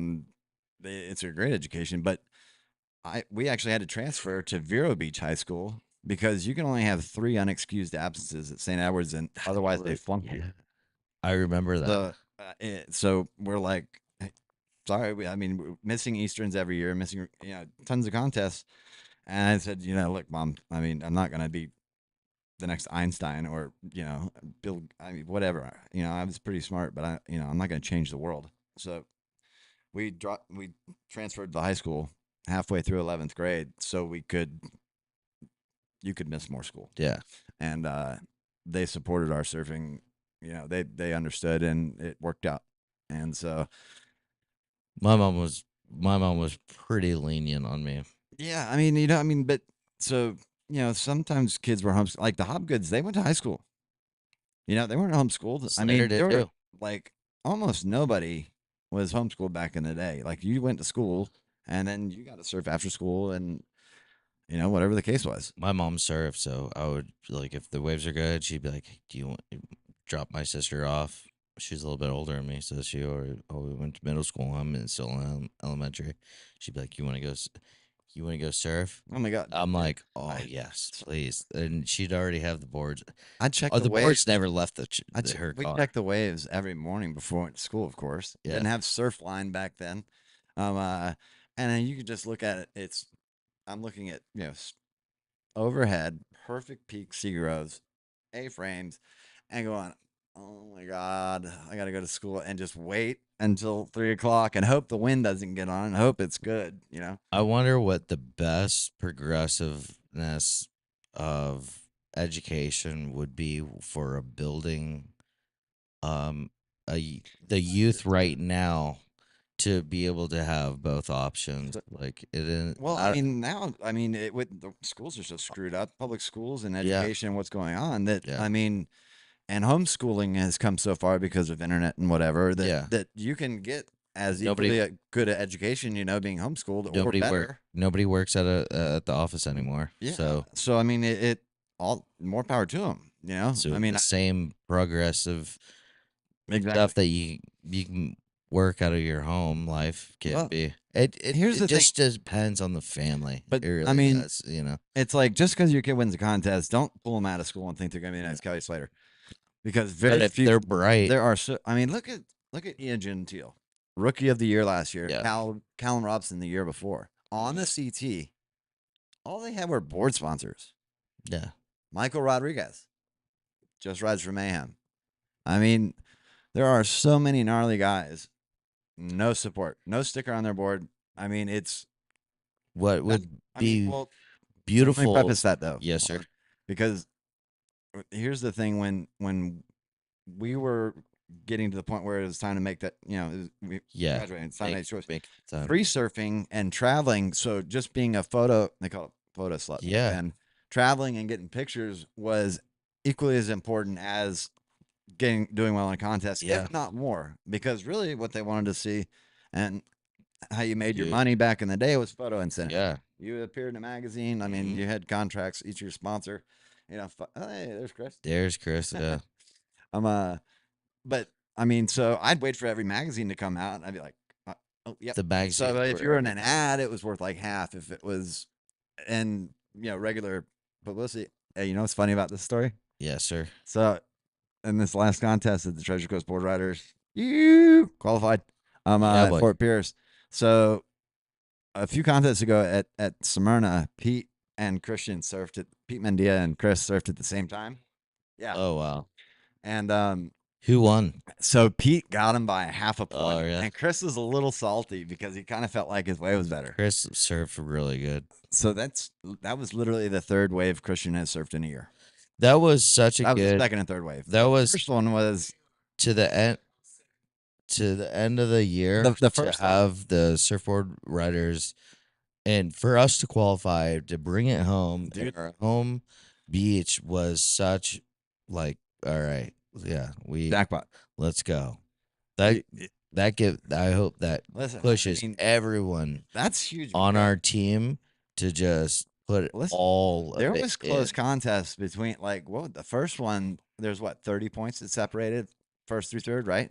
Like 20 First points. contest, It was like we were 170 winning. 189, 179, So the one. very first contest, we were in second place by like 2 points going into the Yeah. last heat, and we had like surfers got hurt in the last heat, Yeah, but ended at Hunter Rowland. 171. We got Yep.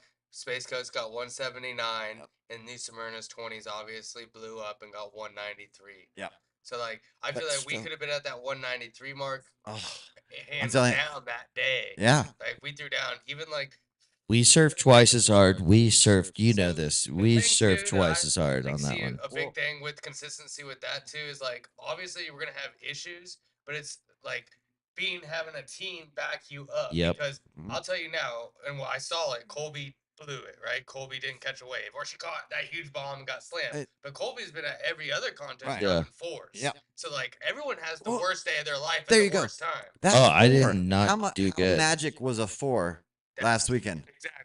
All each Yeah, surfer all had you to need get. to do is get about a 4, Yeah. let your double whammies do the work, Right. and then some guys are gonna get 6s, 7s, and 8s. Exactly. And So let's talk about like strategy. I don't want So to put this out here like this, but CT Taylor, CT Taylor hands down, is the best coach.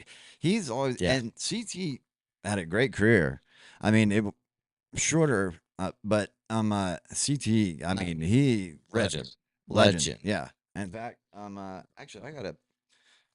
Might have a picture. Yeah, I of gotta. them. This is actually that's swell. So Surfer magazine did it. strategically. Strategically. So in my 30s heat, when I was like happy that everyone just kind of showed up last minute, I threw Brett Meinhold as a double whammy in the first. That's CT In the first. surfer, and that's because they did a story on the run of swell that we had. We had 3 hurricanes in a row. Yeah.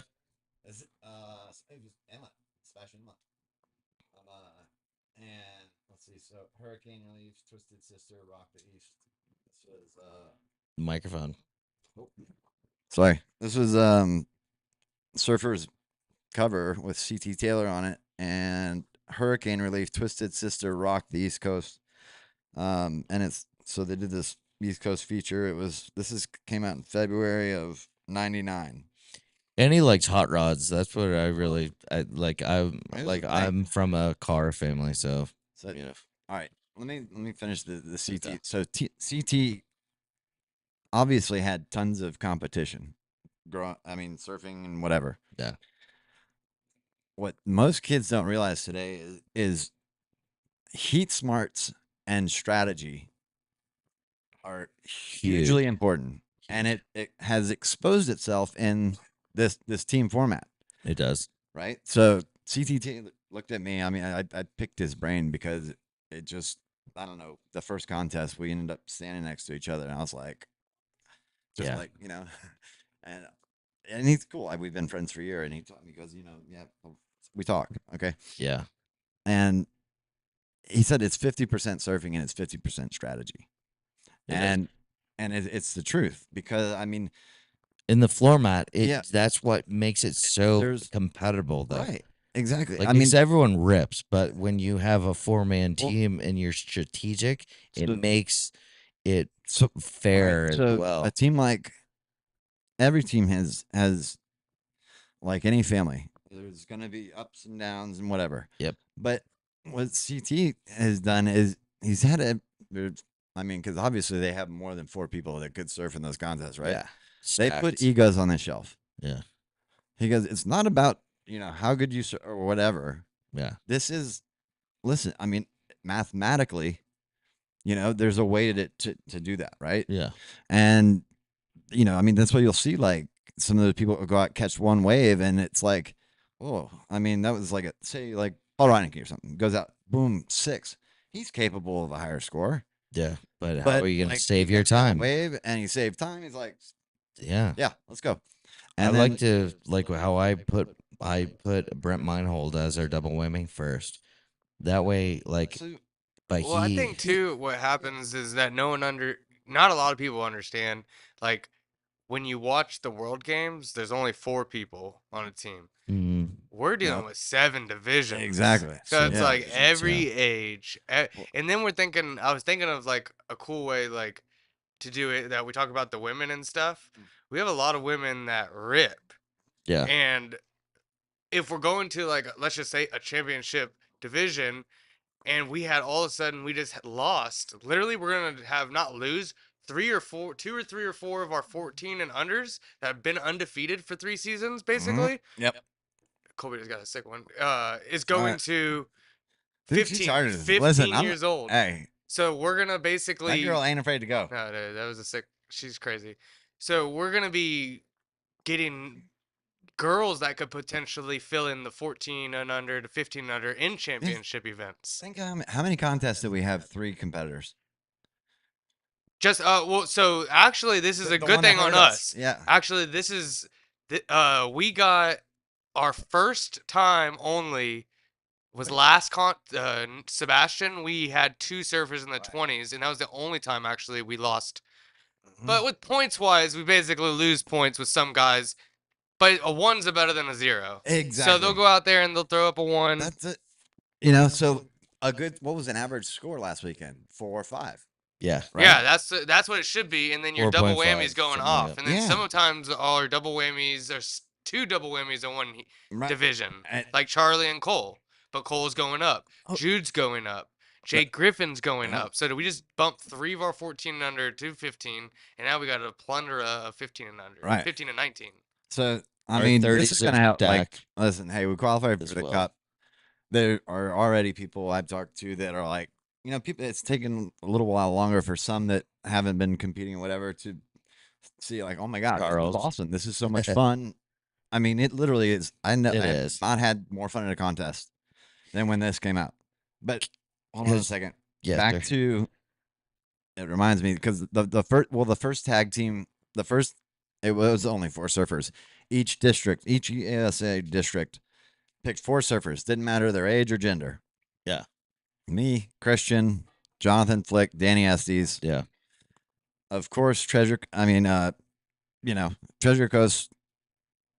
There were few surfers that did well at those contests. And A lot of good surfers, few Right, that does exactly. really well in competing. And so every other, from North Florida, North Central, Central Florida, stacked. We surf for Treasure Stacked. Coast. So me, Chris, Jonathan Flick, and Danny Estes. Danny Estes goes first, gets a high 8. We don't know this at the time. Christian was our Emmy surfer. He was on the hot streak. He won juniors and men's. And I got second in both. I'm a jerk. No, love you. Jonathan Flick then goes out. He gets like it was either an 8 or a high 8. Yeah. So then I go out and I got a 9 something. Christian goes out whammy, and again it's you could catch 3 waves, but you had to, and One he and had one. 2 waves that were like 5s or 6s, but like knew he had in him. And his third wave, he did 1 turn and then tried to do an air and fell, and our whammy score was like a 3 plus 3, right? Yeah. So like a the 6. And we're like, damn it, we probably lost, I was like, gosh, Chris, you were whammy, you were supposed to be, and all 3 of us smoked you. No. And then end of the day, Treasure Coast won it, beat Mhm. Central Florida, and it was a big to the establishment because Hell yeah, brother. Treasure Coast deserves a lot more credit than it gets. They do. Yeah. They do. And So this is what I'm saying is I like to throw out the whammy ahead. It's such a new format. So Depending on your back surfers like me and then other people that Could- know that they're good enough surfers, go out there, get that 1 or 2 waves and throw it down consistently, throw them Sure. behind the whammy but you and let the whammy but take and majority of. exactly. You what want them he to have the needs. most time.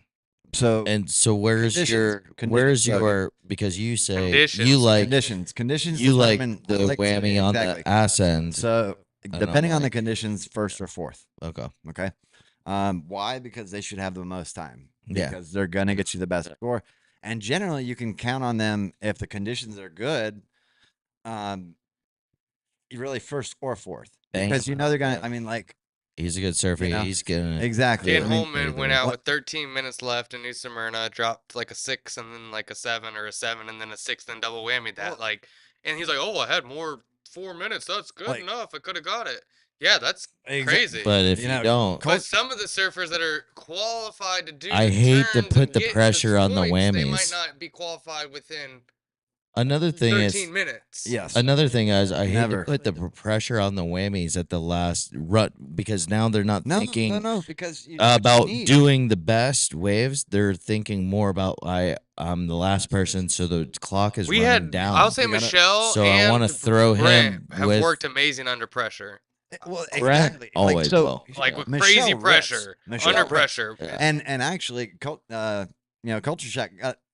So at the big contest, the big one in Melbourne when it was Yeah. huge, he surfed Michelle surf laughs. He was the whammy, right? And Chris shouldn't have gone out and did and got demolished on the floor. I don't know. I had to carry him in. I mean, he was in tears. But shout out. yeah, for even Hey. trying. I mean, couldn't surf. So he goes. Michelle goes out last. He's got plenty of time. His first wave, it's only one turn. Fuck. And I'm like, claim it, claim it, claim it, Yeah. claim it. And it was a high 7.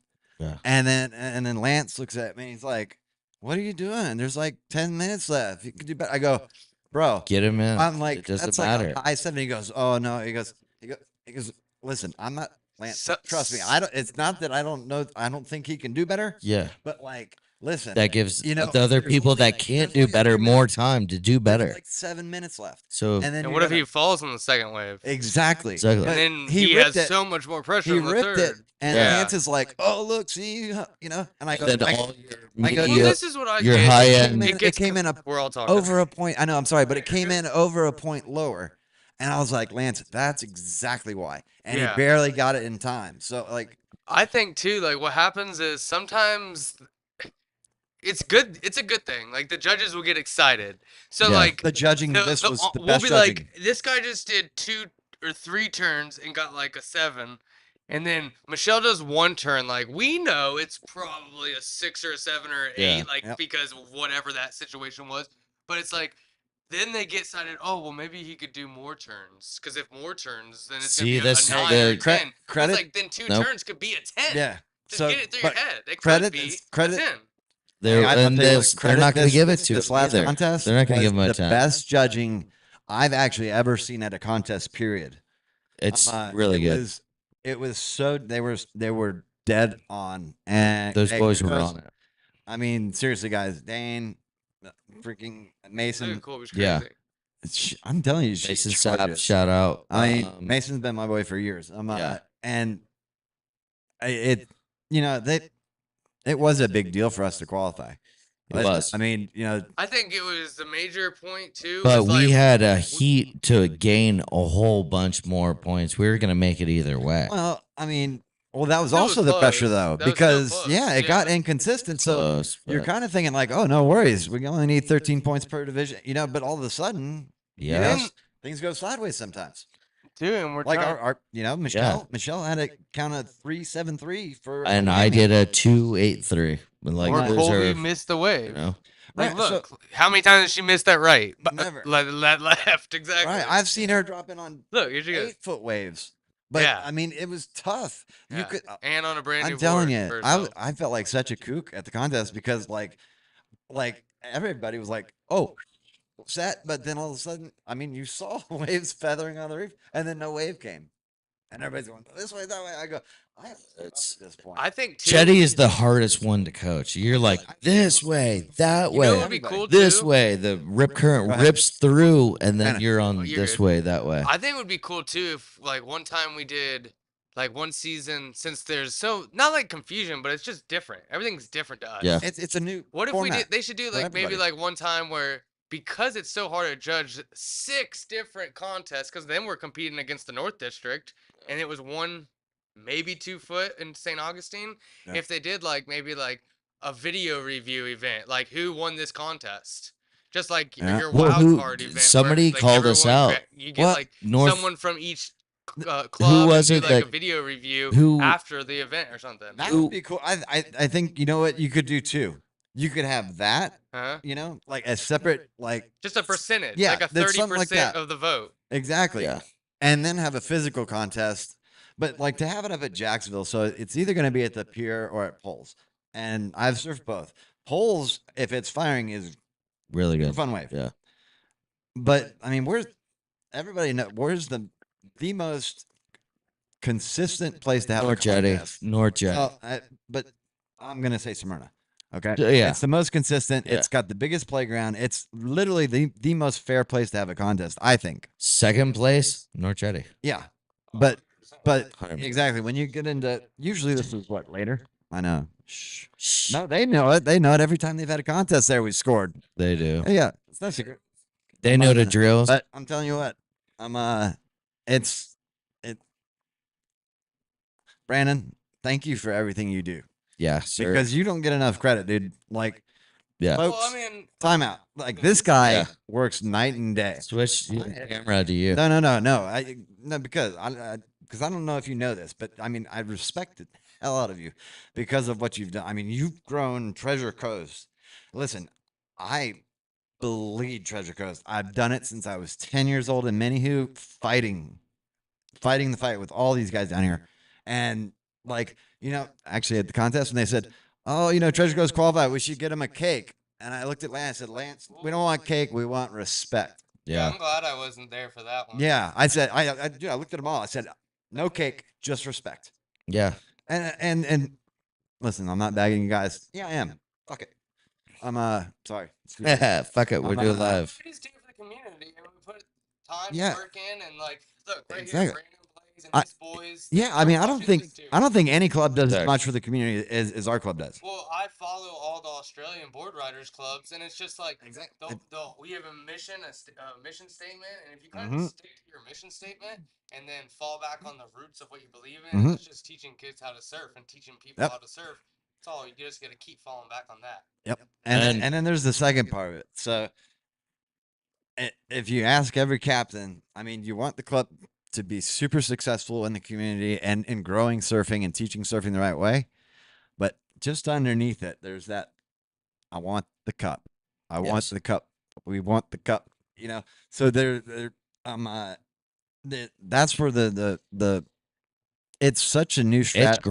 it's I've done it's it for years. tangible for our club 'Cause I've It's had priority heats, tangible yeah. for our club. But it really kids, is. The kids are starting to get used to it because they have the prime now, so they understand priority. But like, it's still new, and everybody's figuring, and we're new into it. I mean, Yeah. other divisions have had professional surfers for years. You know, CT level, QS level, the whole 9 yards. So it's to come out just you know, it's just listen. If you live in the Treasure Coast and you know who I'm talking to because I've been talking to you and you still haven't surfed, and yes, I've been retired. I've paddled out, and it was not pretty, but I went and got 2 points for the team. We have dads paddle out Yeah. that don't want to. We physically convince them. Exactly. They're You like, you said "Oh, to me we don't want you to s- get embarrassed. It's not about embarrassment. It's about putting 1.5. you on the said to me board. you said to me Yeah. go put the jersey on and stick your toe in the water, Bring it. and I was like, I'll do it. yeah. I mean, I did it at Smyrna. I was so gassed I couldn't even walk in. I was riding a board that was too small. My foot got caught on the traction pad when I was trying to stand on my first wave. I'm like, oh my god, this is such a disaster. Have that Treasure Coast pride. Exactly. Come on. I'll do it. And the club. that's the best contest because we're not competing against each other anymore. It's so much fun. And You're it's with not each the other. ego is out of it, and we're just doing it for straight pride. To see people. I mean, Treasure it's- Coast pride. dude. So we I- won't be doing any more except for the state championships. But what we will be doing is like the Bonanza every year. Yeah. So in September we did it at Fort Pierce, but we want to do it at Stewart because they have such a great Link group up with these Jordan over at full Ohana. teams of 4. Yeah. So you get to have your own club, your own little shop name. All the other shops. Oh, okay. Can come. Gotcha. Yeah. 4 from. And then Okay. we do Yeah, like yeah. 16 teams, heats of 4, and then Like they did at the Usher Cup with one girl, one. Okay. So we're not doing it's exactly the same format, but you move on to Okay. the next heat. Gotcha. Yeah. So it's just Gotcha. elimination then. Yeah. So you're not having to worry about 7 divisions. Yep. You're just worried about your 3 boys showing up for you. Yeah. Or your 3 girls. Yeah. Which is hard too. Sometimes. Yeah, I mean, it's but tough. I mean, kids travel these But this is days how they more than learn. ever. This Yeah. is how we learn how to do it. It's gonna be good. It's exciting. Exactly. You have people that you think are gonna win that don't quite make Mhm. it. Yeah. The people come Yeah. from behind.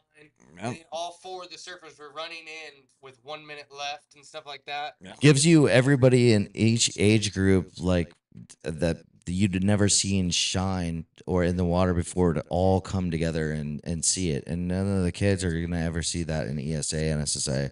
I'm Like not gonna for to disclose- see Christian or Peterman Diaz surf. Yeah, so you can And check on with Peter, your, yeah. with was your gonna say- kid, when we're all together doing it, it's Dude, it's great amazing. because Chris was like Pete beat him by the half point, whatever at Smyrna, and then Christian got him by like 3/4 of a point at the last contest. No shit, dude. Yeah. Oh, So- cheers, But Chris. I mean, it's like Pete's my guy, And that's I'm what not- it's I love up. Pete. Dude, Yep, that's what it's going down. but that's the best, dude. I mean, Ron Kendall had been competing for years. I mean, he talked shit to me, texted me, called me before. What other you know, event is exactly. going to bring Like all these guys to the beach Kyle Garson, all you at know, one? like this year when he came back, his dad had recently passed away. Kyle Garson I grew up with. He's one of my best friends, and I hadn't seen him since his father passed, and I knew his father. There's a picture right here of when we went to a trip on Costa Rica. Garson rode for That's- Fulcum for a That's Kyle while. Carson's dad filming at Hermosa, and he was happened to be so- filming. Kyle wasn't there, but we were there with Wave Actor magazine because Oh, so his dad was in it. Yeah, we went on this photo trip just to get pictures with their sticker on the board. We needed somewhere to go, Gnarly. and he was there, and I sent that to Kyle, and it meant a bunch. But it meant a bunch to the Kyle I mean, they Garson, put a hug on him. come down to Vero and sit in on the Talking to Plank. Let's talk Beaker. shit. I'll get him. Yeah, boy. Oh yeah, Hey, it's been a great afternoon, and you guys don't forget to like, subscribe. and wear your glasses next time. Yeah, boy. And sharktoothsurf.com. Use plank 10. Plank 10. Oh.